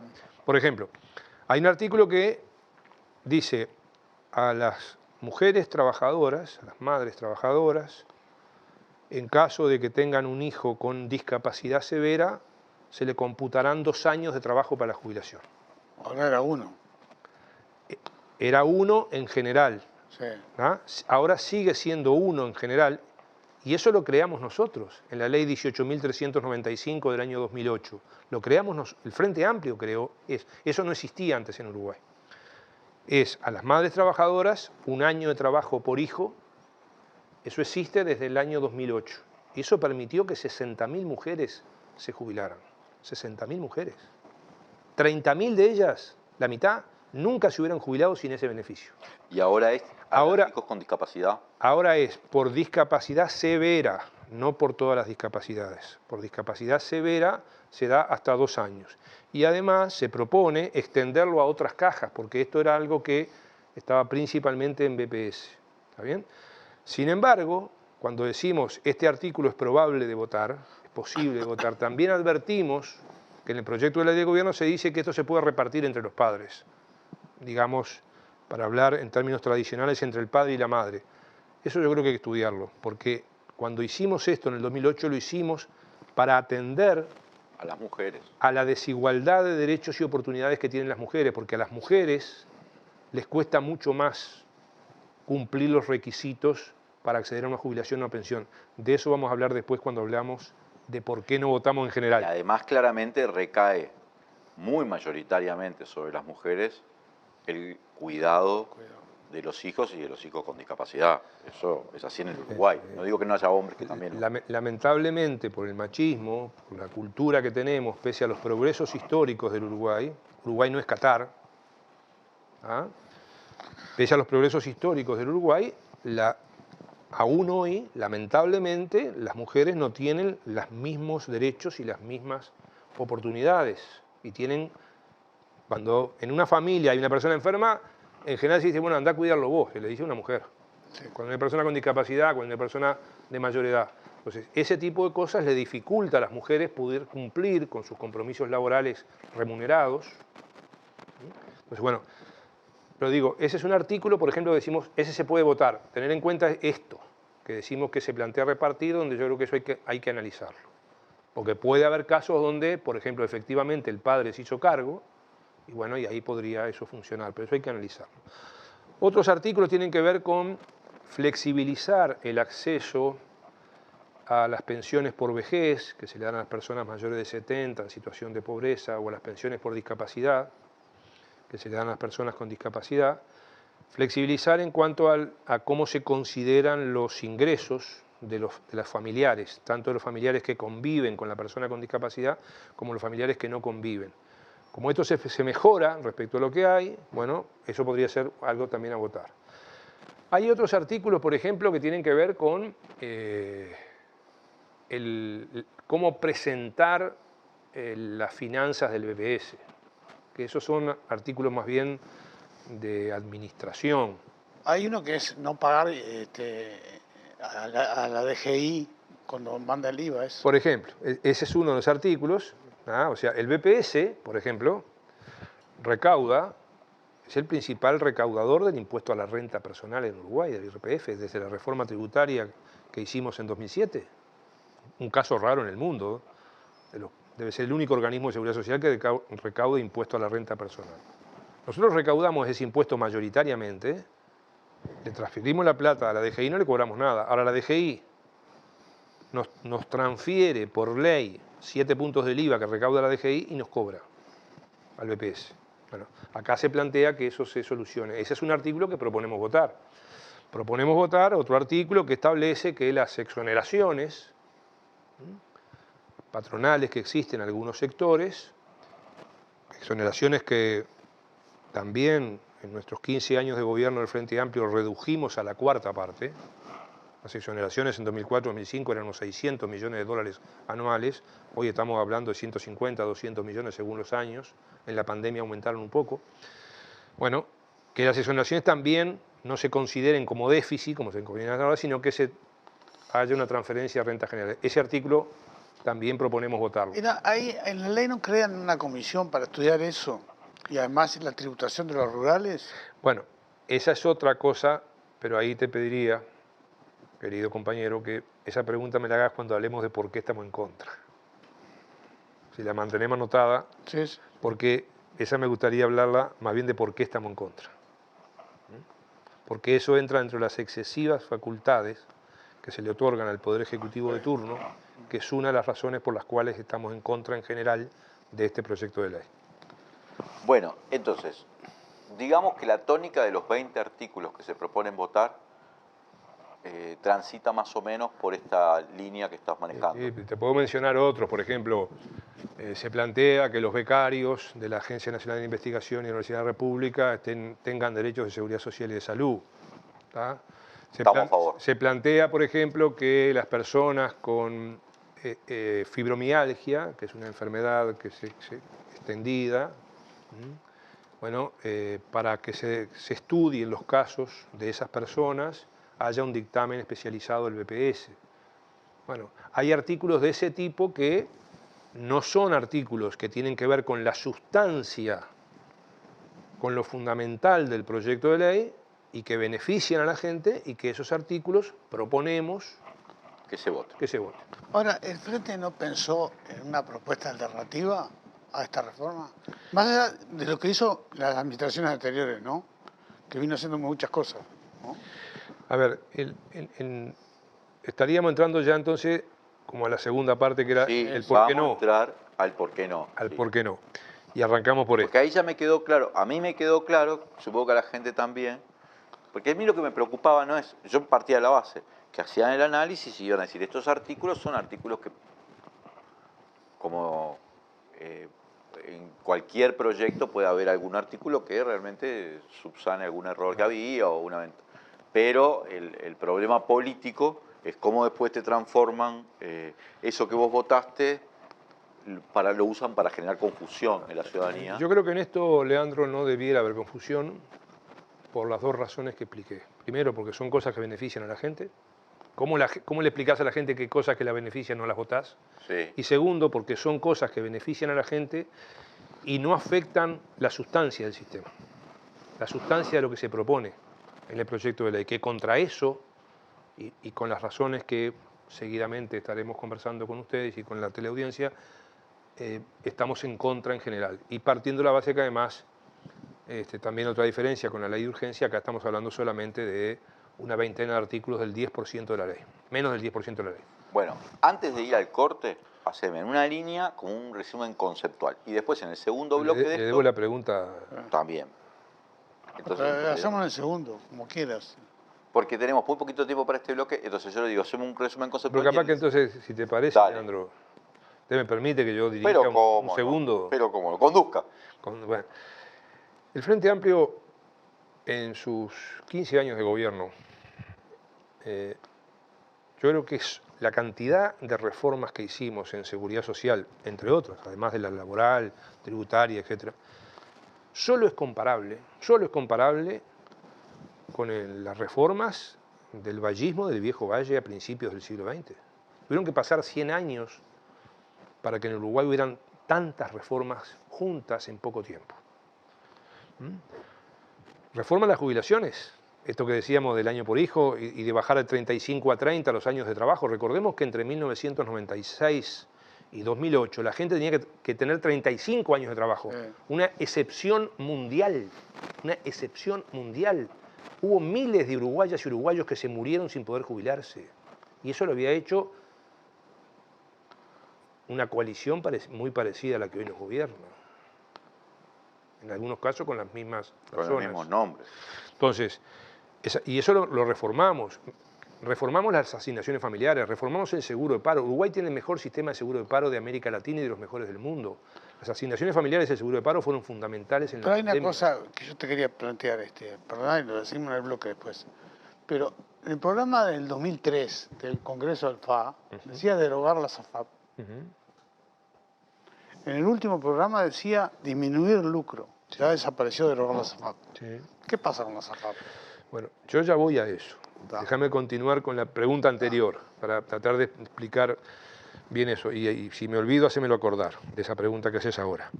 Reformamos entonces jubilaciones, asignaciones familiares, seguro de paro, creamos el sistema de salud, iniciamos el sistema de cuidados, que seguramente habría que haberlo profundizado más. Reformamos la caja bancaria, la caja policial, la caja militar, la caja notarial. Reformamos las licencias por maternidad y paternidad. No existía la licencia por paternidad. No existía el medio horario de trabajo para el cuidado del recién nacido. Todas estas cosas hicimos en esos 15 años, junto a reformas laborales. Recordemos que cuando asumimos en 2005, en Uruguay, casi que había desaparecido los consejos de salarios y la negociación colectiva. Está la ley de negociación colectiva, los Entonces, foros sindicales. Cantidad de cosas. Entonces, hicimos reformas. ¿Qué pasó ahora en estos 2 años y pico de gobierno? Podemos extractar de los documentos del Frente Amplio que presentamos, todos nuestros documentos están escritos y están publicados. Documento que hicimos sobre diagnóstico, en la etapa de la comisión de expertos, documento que hicimos sobre recomendaciones, documento que hicimos sobre anteproyecto y documento que hicimos sobre proyecto. Bueno, si tuviéramos tiempo hoy, yo les puedo decir en forma directa e indirecta unas 40 propuestas que hicimos, porque el Frente Amplio es partidario de una reforma integral de la seguridad social, por razones financieras y razones sociales. O sea, por los pesos, pero sobre todo por la gente. Ahora sí vamos a ir a un corte. Sí, señor. A veces estamos muy en la chiquita. Y si no, mira. Sí, ponele choclo, picles, ¿te gustan? Dale, ponele todo. Total es gratis. Estamos tan en la chiquita que barremos cualquier tipo de límite. ¡Epa! ¡Qué boquita! ¿Eh? Pero, aunque parezca que hasta los más chiquitos están en la chiquita, solo parece. Tomá, pateala, campeón. Porque los uruguayos somos grandes. De corazón, no estés en la chiquita. Pensá en macro. Cuanto más compras, menos pagás. Macromercado es negocio. Firma Digital Habitat es una plataforma para que todos los usuarios puedan subir, firmar y enviar documentos con la misma validez que la firma presencial, garantizando que todos son quienes dicen ser. Solicitala sin costo en nuestra web e identificate por única vez en cualquiera de nuestros locales para poder firmar desde donde estés. En Habitat, hoy más que nunca, te hacemos la vida más fácil.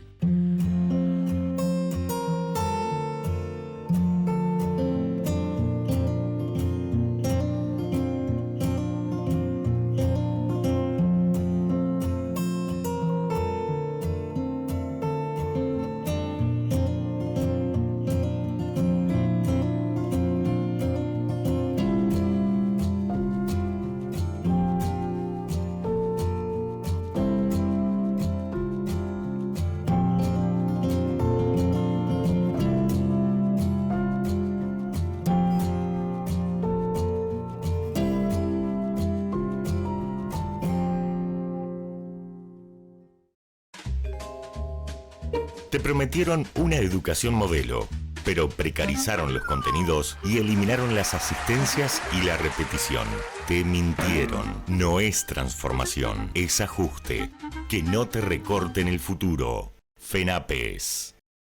Volvemos con Legítima Defensa segunda dosis y seguimos disfrutando este café con Víctor Hugo Popio Avelando y con Ernesto Murro, que ahora, después de habernos explicado los aspectos positivos, globalmente, o bueno, varios artículos incluso. Los pocos aspectos positivos. Los pocos aspectos positivos. Menos del 10%.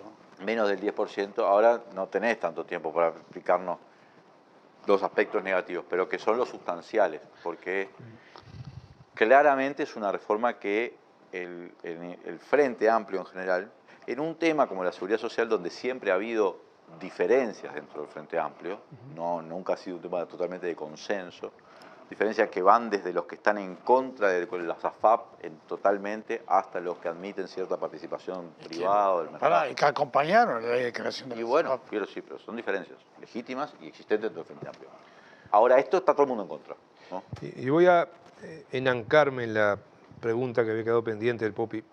El Frente Amplio, cuando llega al gobierno en 2005, lo que decide lo decide el Frente Amplio, más allá de las diferentes opiniones internas que señalaba Leandro, dice, bueno, mantenemos el sistema para los afiliados al BPS, lo mejoramos y no lo extendemos a otras cajas. Eso fue lo que hizo el Frente Amplio en sus 15 años de gobierno. Lo mantuvo solo para BPS. Cuando hicimos las reformas de otras cajas, bancaria, policial, sí. Policial, militar, notarial, fue sin AFAP. Se hicieron reformas con diálogo y sin AFAP. Aprovecho a pasar una información. Las 3 cajas paraestatales hoy, bancaria, notarial y profesional, con directorios que no son, digamos, directorios de miembros del Frente Amplio, dirigentes del Frente Amplio. Ni de izquierda. ¿Está bien? Bueno, las 3 cajas están en contra de este proyecto de ley. ¿Ah? Cosa que hay que tener en cuenta. Entonces nosotros dijimos, no lo extendemos, reformamos otras cajas, pero no extendemos las AFAP y mejoramos lo que hay. ¿Cómo lo mejoramos? Por ejemplo, con la ley de cincuentones. Beneficiamos 45.000 personas.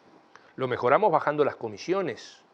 Primero, República AFAP, desde el año 2005, empezando a bajar las comisiones, y cuando nos dimos cuenta que las otras 3 AFAP de capitales privados no las bajaban, pusimos un tope, por ley. Bueno, para tener una idea, las AFAPs ganaban por año, 30, 40, 50 millones de dólares. Después que pusimos el tope en el año 2021 pasaron a ganar 13 millones de dólares, que siguen siendo ganancias altas, pero estamos hablando de muchísimo menos de lo que ganaban antes, después de ese tope que pusimos. Dimos mejores garantías para los afiliados a AFAPs, creando un fondo especial más seguro para los mayores de 55 años cercanos a la jubilación, dimos nuevas posibilidades de inversión, República FAP hizo importantes inversiones en el país, bueno, se mejoró el sistema. Pero, ¿qué pasa ahora?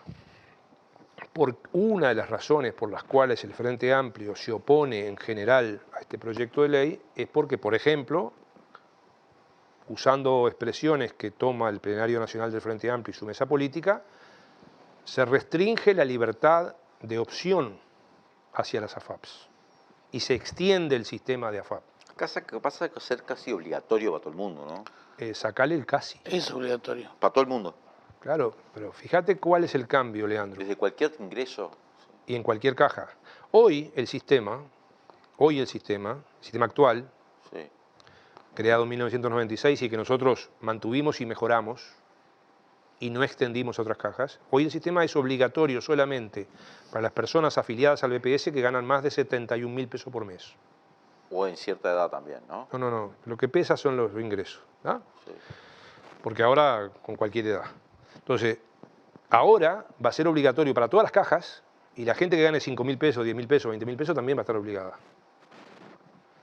¿Ah? Por eso decimos que este sistema se extiende, es obligatorio y quita la libertad de que la gente pueda decir me afilio o no me afilio.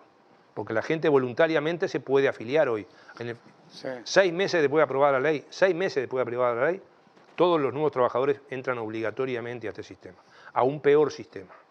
Pero además se agrega una cosa que se ha hablado poco. ¿El BPS se va a empezar a despoblar o va a tener también? No, sí, aguantámelo un poquito. ¿No? Por si me olvido, aguantámelo. Dale. Pero ese el régimen mixto sigue. Porque una cosa que se ha hablado poco, Leandro, es que ahora, además del aporte obligatorio del 15%, sí,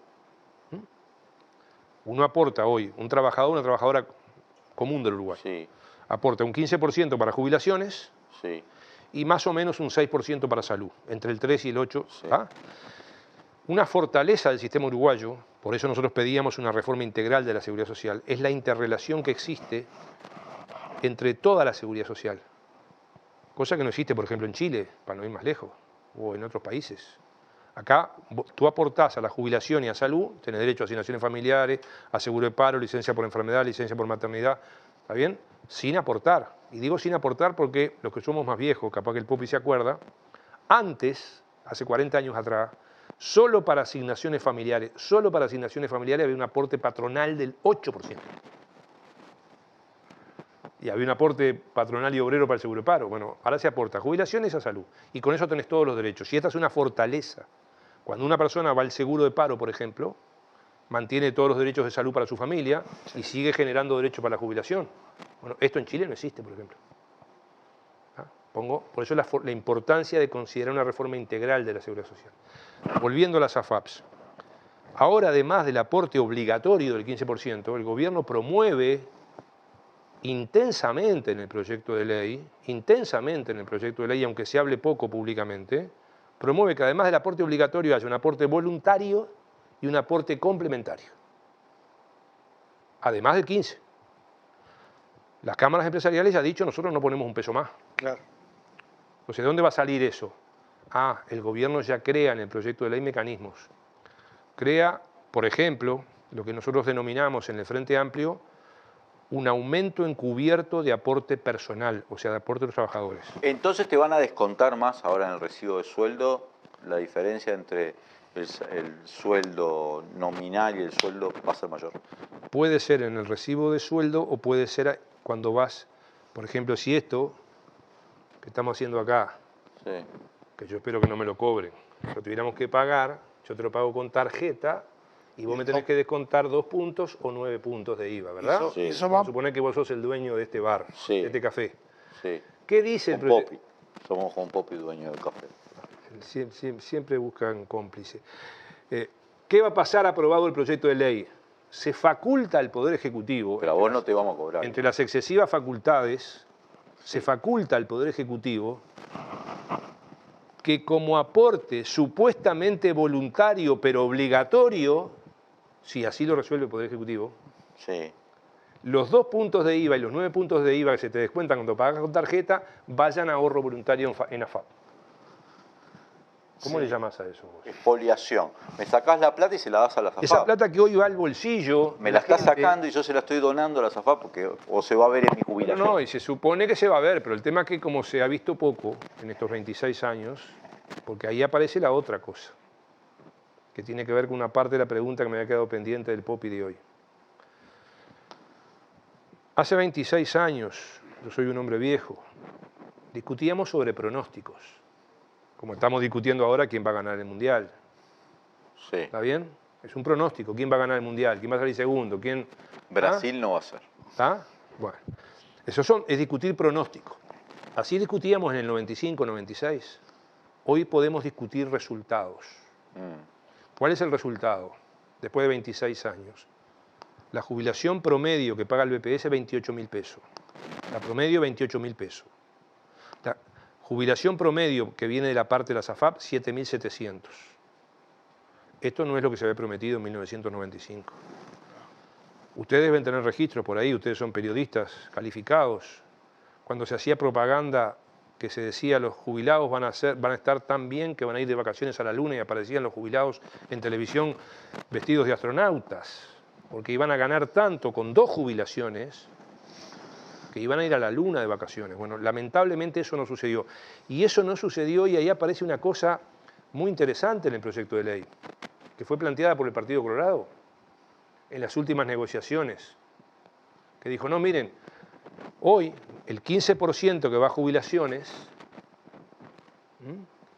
porque nosotros habíamos dicho, miren que el anteproyecto de ley, cuando discutíamos el anteproyecto de la calle Pou, el señor presidente, cuando fue a entregarlo a la sede del Frente Amplio, dijimos, miren que este anteproyecto va a perjudicar a los sectores medios, a los trabajadores de ingresos medios. Fue de las críticas que hicimos como Frente Amplio. También esa crítica la hizo el Partido Colorado.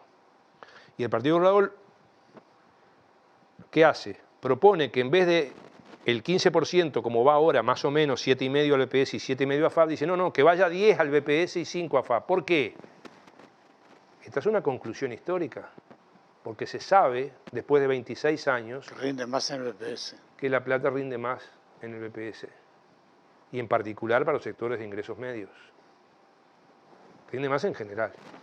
Y acá voy, pues se nos va a ir el tiempo, Leandro. Algunas razones fundamentales, para mí, unas razones fundamentales de por qué oponerse a esta ley, además de estas que hemos dicho ya. El gobierno sabe, la coalición de gobierno sabe. Y por eso es más grave, porque lo saben. Que a los 65 años, que es la edad que se pone para jubilarse, a los 65 años, el 45% de los hombres y el 50% de las mujeres no llegan a juntar 30 años de trabajo. Estos no son estudios del Frente Amplio, no son estudios del PICNT, no son estudios de quienes somos hoy, no estamos en el gobierno, son estudios de instituciones públicas y privadas de investigación importantes del Uruguay. Si el 45% de los hombres y el 50% de las mujeres a los 65 años no junta 30 años de edad, no se pueden poner esos requisitos. Porque si la mitad de la gente no va a llegar, no se puede poner ese requisito. Hay otro estudio, también serio, también conocido por la comisión de expertos, como era conocido este otro, que dice que a los 70 años, el 30% de la gente no llega a juntar 30 años. Si sabemos estas cosas, ¿por qué se ponen estas exigencias, estos requisitos exagerados? Pero después de esto aparece otra cosa. Cuando se dice, y esto lo dijo y está escrito, la semana pasada una conferencia de prensa muy importante. Tuvieron ministros, ministras, senadores de la coalición en el gobierno, después que fueron al Senado. Hay un comunicado de Presidencia de la República. Ustedes lo deben de tener. ¿Qué dice ese comunicado? Que a futuro las jubilaciones van a ser iguales o mejores que ahora. Esto está dicho por los ministros, por los senadores de la coalición, por el señor Presidente de la República en un comunicado de Presidencia de la República. Yo tengo acá que traje este papelito, este documento que está acá. Esto fue presentado por el gobierno, no es nuestro este documento, el 9 de noviembre en la Comisión del Senado. Una de las gráficas muestra cómo evoluciona en las próximas décadas el egreso del BPS. O sea, lo que el BPS va a gastar, lo que el BPS le va a pagar a la gente en jubilaciones y pensiones. ¿Y qué muestra esto? Que el egreso, el gasto, la plata que va a ir a la gente va a ser menos. ¿Cuánto? Un 20% menos al 2070. ¿En la línea azul esa? Sí, la línea azul. La diferencia entre la línea roja y la línea azul. Pues ese fue el propósito de esta reforma, claramente es Claro, bajar el costo. Pero durante un tiempo dijeron eso, Leandro. Ah, no, yo ya sé. Pero ahora Incluso cambiaron y vino- ahora están diciendo, no, las jubilaciones van a ser iguales o mejores. No Claro. pueden ser iguales o mejores. Acá vino Ramón Ruiz, del equipo de representación de los trabajadores, Hizo la cuenta. y ellos primero fueron cautelosos, pero después hicieron toda la programación y dijeron, están mintiendo. La simulación. Están mintiendo, no es verdad, van a caer Entonces, todos. cuando el gobierno dice las jubilaciones a futuro van a ser iguales o mejores, pero uno ve esto y ve que van a caer un 20% lo que el BPS va a gastar, Sí. quiere decir que va a haber menos gente jubilada, menos gente pensionista, y los que lleguen, salvo excepciones, porque alguna excepción va a haber de gente que agarre algún peso más, alguna excepción hay, pues la gran mayoría va a cobrar menos. Entonces, eso demuestra el 20% que cae el gasto del BPS a futuro. Por tanto, eso que se dice de que las jubilaciones van a ser iguales o van a subir, no es así. Hay otra cosa que quería preguntarte, Ernesto. ¿Esto no posterga la desfinanciación de las jubilaciones y pensiones? Porque vos tenés el mismo mecanismo de financiación, no se incluye nada nuevo, ¿no?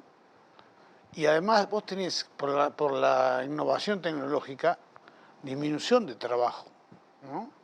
El otro día fui a un supermercado ahí al lado del CASMU, no había ningún cajero trabajando, tan solo las cajas automáticas, ¿no?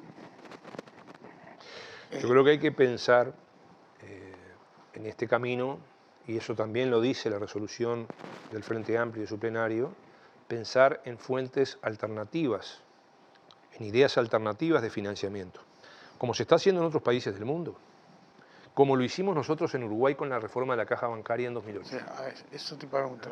O sea, en el mundo ya se está viendo que con los aportes de los trabajadores y de las empresas no alcanza para tener buenos sistemas de seguridad social. Por ejemplo, Hay países que están ligándolo al petróleo, por ejemplo. El caso de Noruega. Noruega es el ejemplo que voy a poner.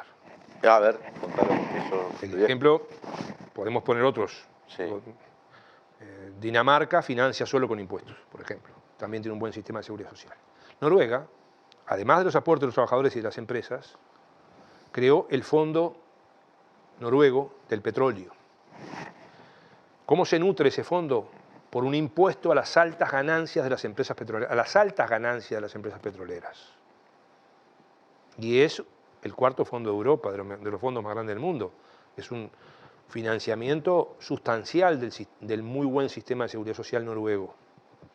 Pero nosotros, por ejemplo, en Uruguay, hay gente que puede también decir, bueno, en Uruguay no hay petróleo. Sí, pero podés aplicar detracciones. Pero a ver, o por ejemplo, lo que hicimos con Caja Bancaria, que se hizo por acuerdo, tripartito. Sí. Lo contaba Gambera acá una vez. Que además del aporte de los trabajadores y las empresas, se creó un tributo a las altas ganancias de los bancos. Y eso ha contribuido al financiamiento de Caja Bancaria. Pará, déjame decirte algo, Mur. Eso que yo digo, los de las detracciones, que yo sé que los ruralistas dicen que es como una... Pero mirá que el aporte patronal rural es como... 1,8, ¿no? El más bajo de todo, o sea que podrían bancar que le sacaras un poco. Pero eso está, te preguntaba lo de las comisiones. Ahí hay, por ejemplo, una propuesta que hizo el compañero senador Daniel Astori, recientemente homenajeado en su retiro del Senado, durante la pandemia. Es una propuesta que la hizo para la pandemia y transitoria. Pero es una idea interesante. En Uruguay hay gente que está haciendo mucha plata palada, que no la invierte en Uruguay, que ni siquiera la deposita en los bancos uruguayos. Si no la quiere depositar en el Banco República, podría depositarlo en los bancos extranjeros con sede en Uruguay, no tampoco. La sacó del país y la depositó en bancos fuera del país. ¿Cuánto? 40.000 millones de dólares. 40.000 millones de dólares. Para tener una idea... Formación de activos externos, le llaman. Para tener una idea, eso es más o menos 8 meses de la economía nacional. ¿Está bien? O sea, el Producto Bruto Interno uruguayo son 60.000 millones de dólares. Esta gente sacó del país la friolera de 8 meses de la economía nacional. Bueno, ahí el compañero Danilo había propuesto ponerles un impuesto a esa gente. O sea, yo creo que hay que pensar formas alternativas y no pensar como hace el proyecto del gobierno, y acá vuelvo, porque además del aporte obligatorio va a estar el aporte voluntario y el aporte complementario. Y oh casualidad, de esos aportes voluntarios y complementarios que los empresarios ya han dicho, nosotros no ponemos un peso más, van a ser administrados solamente por cuentas individuales de AFAP. Sí, claro. No van al sistema general. A esto se agrega otra forma de peligrosa para afectar el sistema, que es que, y esto se mejoró, se extendió durante nuestros 15 años de gobierno, que es que por negociación colectiva, por ejemplo, las trabajadoras, los trabajadores privados, públicos, además del sueldo mensual, porque se cobra por quincena, hay gente que cobra partidas cada 2 meses, cada 3 meses, cada 6 meses. Por ejemplo, partidas por presentismo, por antigüedad, por cumplimiento de metas, por productividad, por guardería, por igualdad de género, etcétera, etcétera. ¿Qué dice el proyecto de ley este? Que las partidas no mensuales de salario van a ir solo a cuenta individual de AFAP. Claro. No van al sistema como hoy la mayoría de ellas van. Pero todo esto está pensado para generar además dificultades para la gente. Yo sé que se nos está terminando el tiempo. Pero es una reforma expropiativa, en cierto sentido. Y voy a agregarte otro elemento, Popi, al respecto. Hay un artículo, si no me falla la memoria a esta hora, medio cansado y medio viejo, o viejo del todo, creo que es el 249, que establece, 249-241, del proyecto de ley, que establece que para aquellos trabajadores zafrales, a la orden, temporarios, se les va a computar el mes de jubilación solo si tienen 13 jornales o si ganan más de 12.910 pesos. Y hay mucha gente, hay miles de personas en Uruguay que están trabajando por menos de 13 jornales o por menos de 12.910 pesos por mes. Esa gente va a estar trabajando, va a estar en caja, va a estar aportando, pero ese mes no se le computa para la jubilación. Estas son las razones fundamentales que nos llevan a no apoyar este proyecto de ley. Pero además, no sé, pero es reducir el gasto. Es la principal... Es lo que se veía acá. Claro. Es lo que se veía acá, Popi. Sí. O sea, y reitero, nosotros no estamos usando documentos nuestros, estamos usando documentos del gobierno. Flaco, nos quedamos sin tiempo, pero ya te voy a comprometer porque en unos meses, seguramente no en mucho tiempo, voy a querer que vengas de nuevo, porque hay que seguir con esto. Esto es muy complicado. Ahora nos decía Daniel Olesker... Yo te pido 30 segundos. Sí, eso, por favor. Otra razón importantísima es las excesivas facultades inéditas en la historia del Uruguay que se le otorgan al Poder Ejecutivo. Capaz que algunas cosas de estas se hicieron en el Consejo de Estado de la dictadura, pero no debe haber una ley en Uruguay. Yo creo que yo no soy abogado, no soy nada, pero creo que los abogados tendrían que estudiar a ver si hay alguna ley donde se le den tantas facultades al Poder Ejecutivo en una ley. Y no estoy hablando de facultades, a ver si tomamos café o tomamos té. Estoy hablando de facultades importantes, de años para acceder a una jubilación o una pensión, de años para acceder a un derecho, de montos a cobrar. Nosotros, si fuéramos irresponsables institucionalmente, si no tuviéramos responsabilidad republicana y democrática, diríamos, bueno, capaz que nos viene bien todos esos poderes porque si llegamos al gobierno después nosotros hacemos... Lo que queremos. No, pero yo creo que las cosas que tiene que definir el Parlamento las debe definir el Parlamento. Y no se le pueden dar excesivas potestades al Poder Ejecutivo, como esta que yo te planteaba, decidir que los 2 puntos y 9 puntos del IVA vayan a una cuenta individual en la FAP, en vez de devolvérmelo al bolsillo como se me devuelve hoy cuando pago con una tarjeta de crédito. O definir algo que le han hecho creer a mucha gente, porque le han hecho creer a mucha gente que los trabajadores de la construcción y rurales se pueden jubilar a los 60. ¿Ah? Y se pueden jubilar a los 60 con perdón de Suárez, como hace cuando hace un gol, que ojalá hubiéramos tenido más oportunidades, si cumplen 3 condiciones. Primera condición, que estén en los puestos de trabajo que va a definir a futuro el gobierno dentro de sus excesivas facultades. Sí, no, puesto de trabajo, dice además. Sí, puestos de trabajo. O sea, no son todos los trabajadores de la construcción, no son todos los trabajadores rurales, y estoy hablando de trabajadores dependientes, obreros y empleados, y estoy hablando de pequeños productores y pequeños empresarios. No son todos. Segunda condición, 20 años en la actividad. Hay gente que los tiene y gente que no. Tercera condición, 8 de los últimos 10 años en la actividad. Y hay que cumplir las 3 condiciones. No vale que cumplas una, tenés que cumplir las 3. Entonces, por ejemplo... Ya me dijeron a mí, trabajadores del Zunca, que eso a los 60 años no lo cumple nadie. Entonces, no, pero además lo sabemos por estadística. Yo pedí información. Los trabajadores de construcción tienen con la Cámara de la Construcción, con las cámaras, un fondo propio de cesantía y retiro. Pedí información ahora, cuando salió el proyecto de ley. El 55% de los 62.000 actuales trabajadores de la construcción son no permanentes. Bueno, ahí tenés un dato de cómo nos van a llegar. Claro. Entonces, bueno, yo creo que estas cosas son las que ameritan que la gente sepa, que la gente se informe con el mayor respeto.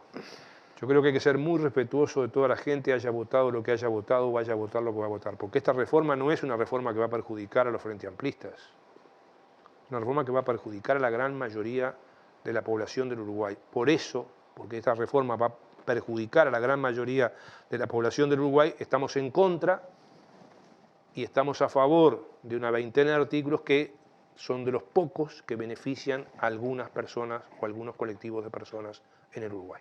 Muchas gracias, Ernesto Murro, ustedes. por darnos acompañado. Y gracias, Poppy. Gracias a todos y todas los que nos están acompañando. Vamos a un corte y si tenemos tiempo hacemos un mensajecito final acá en Legítima Defensa, segunda dosis.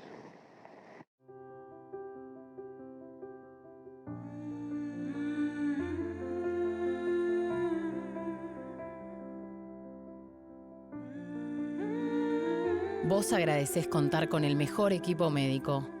Nosotros te agradecemos por elegirnos, brindándote cada vez más atención humana, innovación y beneficios. Afiliate por el 1444 o en casmu.com.uy. Casmu, estamos para cuidarte. Firma Digital Habitat es una plataforma para que todos los usuarios puedan subir, firmar y enviar documentos con la misma validez que la firma presencial, garantizando que todos son quienes dicen ser. Solicitala sin costo en nuestra web e identificate por única vez en cualquiera de nuestros locales para poder firmar desde donde estés. En Habitat, hoy más que nunca, te hacemos la vida más fácil. Soy suscriptor de Cara Cicareta porque necesito periodismo comprometido, independiente. Te pido que en lo posible te hagas suscriptor, porque hay que luchar contra el blindaje periodístico que existe en nuestro país y que termina pulverizando la libertad de prensa. Gracias y hasta siempre.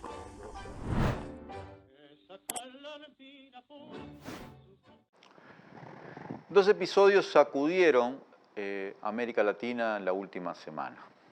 El martes, el Tribunal Federal, encargado de la conocida como causa vialidad en Argentina, dictó una sentencia, esperada sentencia, por cierto, de 6 años de cárcel e inhabilitación perpetua contra la vicepresidenta argentina Cristina Fernández de Kirchner. Minutos después de que ese Tribunal Federal dictaminara, diera a conocer su fallo, aun cuando no hizo conocer los fundamentos, que recién hará público dentro de varios meses, ya entrado el 2023, la vicepresidenta argentina hizo un pronunciamiento, por cierto, ratificando su posición de que era víctima de una estratagema de lawfare, pero además anunciando que no será candidata en las próximas elecciones argentinas, por lo cual, ni bien venza su mandato el 10 de diciembre del año que viene, dejará de tener fueros. Y si la sentencia se mantiene a ese momento, todavía no es una sentencia firme porque hay varias instancias de apelación posibles, entonces ir a la cárcel. Muchas personas en nuestro país, en Uruguay, que han consumido a lo largo de los años o han escuchado o han estado al tanto de la información que corre por los medios de comunicación uruguayos, pero además las que provienen mayoritariamente de la Argentina, pueden estar considerando de que este fallo es un fallo que hace una forma de justicia contra una persona que ha sido imputada o acusada de múltiples actos de corrupción. Sin embargo, si uno ha seguido realmente el trámite judicial de esta causa, de la causa vialidad, si la conoce bien, se da cuenta de que el fallo es un completo disparate. No solo porque le adjudica a la vicepresidenta argentina un delito, el de administración fraudulenta, que no puede ser aplicado contra la titular del Poder Ejecutivo del Estado argentino, dado que no tiene en sus competencias la administración de los recursos, mucho menos de los recursos que se usan en la obra pública de una provincia, ¿sí?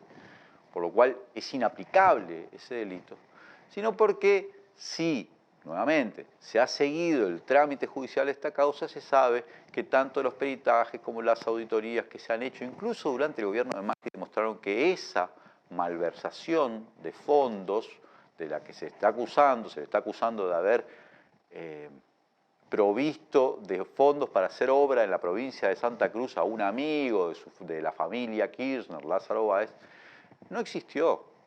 Las obras se hicieron, las obras no fueron objeto de un sobreprecio y además Lázaro Báez no era estrictamente amigo de ella, sino de Néstor Kirchner, era el que tenía la empresa constructora en Santa Cruz y los fondos que en todo caso se ejecutaron en esa provincia son fondos votados por el Congreso, no dispuestos por la Presidencia. Pero más allá de los aspectos jurídicos de esta causa, lo que es importante saber es que 48 horas antes de que se conociera el fallo, se filtró, trascendió un grupo de chats, un grupo de varios chats de Telegram, donde participaban el juez Julián Ercolini, que fue el que instruyó esa causa, y otros funcionarios judiciales argentinos, además del ministro de Seguridad de la Ciudad de Buenos Aires, Marcelo D'Alessandro, además de directivos de Clarín y de ex agentes de inteligencia y agentes de inteligencia argentina.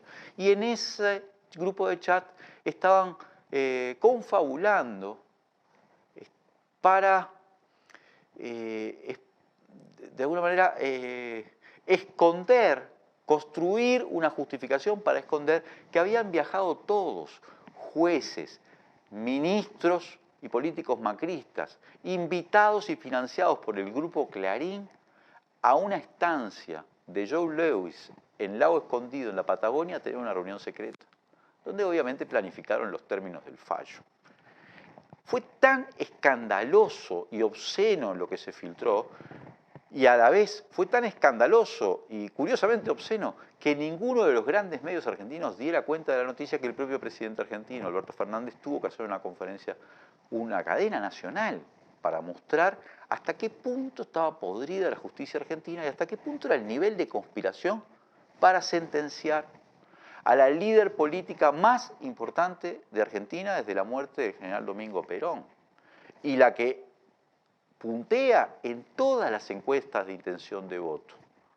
La jefa, como le dicen en Argentina, del peronismo.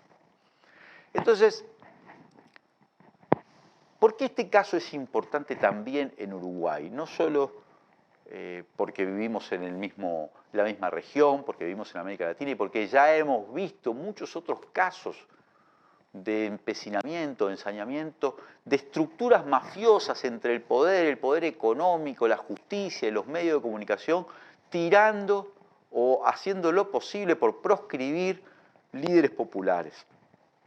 Es importante, porque es importante conocer de qué manera opera la derecha en todas partes, no solo en la Argentina o en Brasil, donde llegaron a meter preso a Lula, que estuvo 18 meses preso, antes de que se conociera también por trascendidos de chat que Sergio Moro y los fiscales que habían actuado en esa causa lo habían hecho de manera espuria para meterlo preso en una causa amañada para que no fuera presidente. No es solo importante por conocer cómo funciona en Argentina o en Brasil, es importante por conocer cómo funciona la derecha en todos lados. En todos lados, en América Latina, la derecha económica, junto con los medios, han horadado, han perforado, han penetrado estructuras del Estado e incluso los poderes judiciales para construir causas en torno a líderes populares para lograr proscribirlos, sacarlos de escena. Y así tenemos ya en América Latina varios casos de impeachment o destituciones de presidente como Dilma Rousseff, como Lugo en Paraguay, como Mel Zelaya en Honduras. Tenemos presidentes exiliados como Rafael Correa, con decenas de causas y sin poder retornar a su país. Tenemos a Lula que fue preso, tenemos ahora la proscripción de Cristina Fernández de Kirchner y podríamos seguir avanzando, porque es un fenómeno general, que hay que tener presente, porque existe en todas partes. Acá en Uruguay estamos viendo cómo un entramado también mafioso se incrustó en el Estado. Lo estamos viendo a través de los trascendidos de chat. Curiosamente, cada vez que exhibe su opinión la fiscal del caso parece estar justificando al presidente.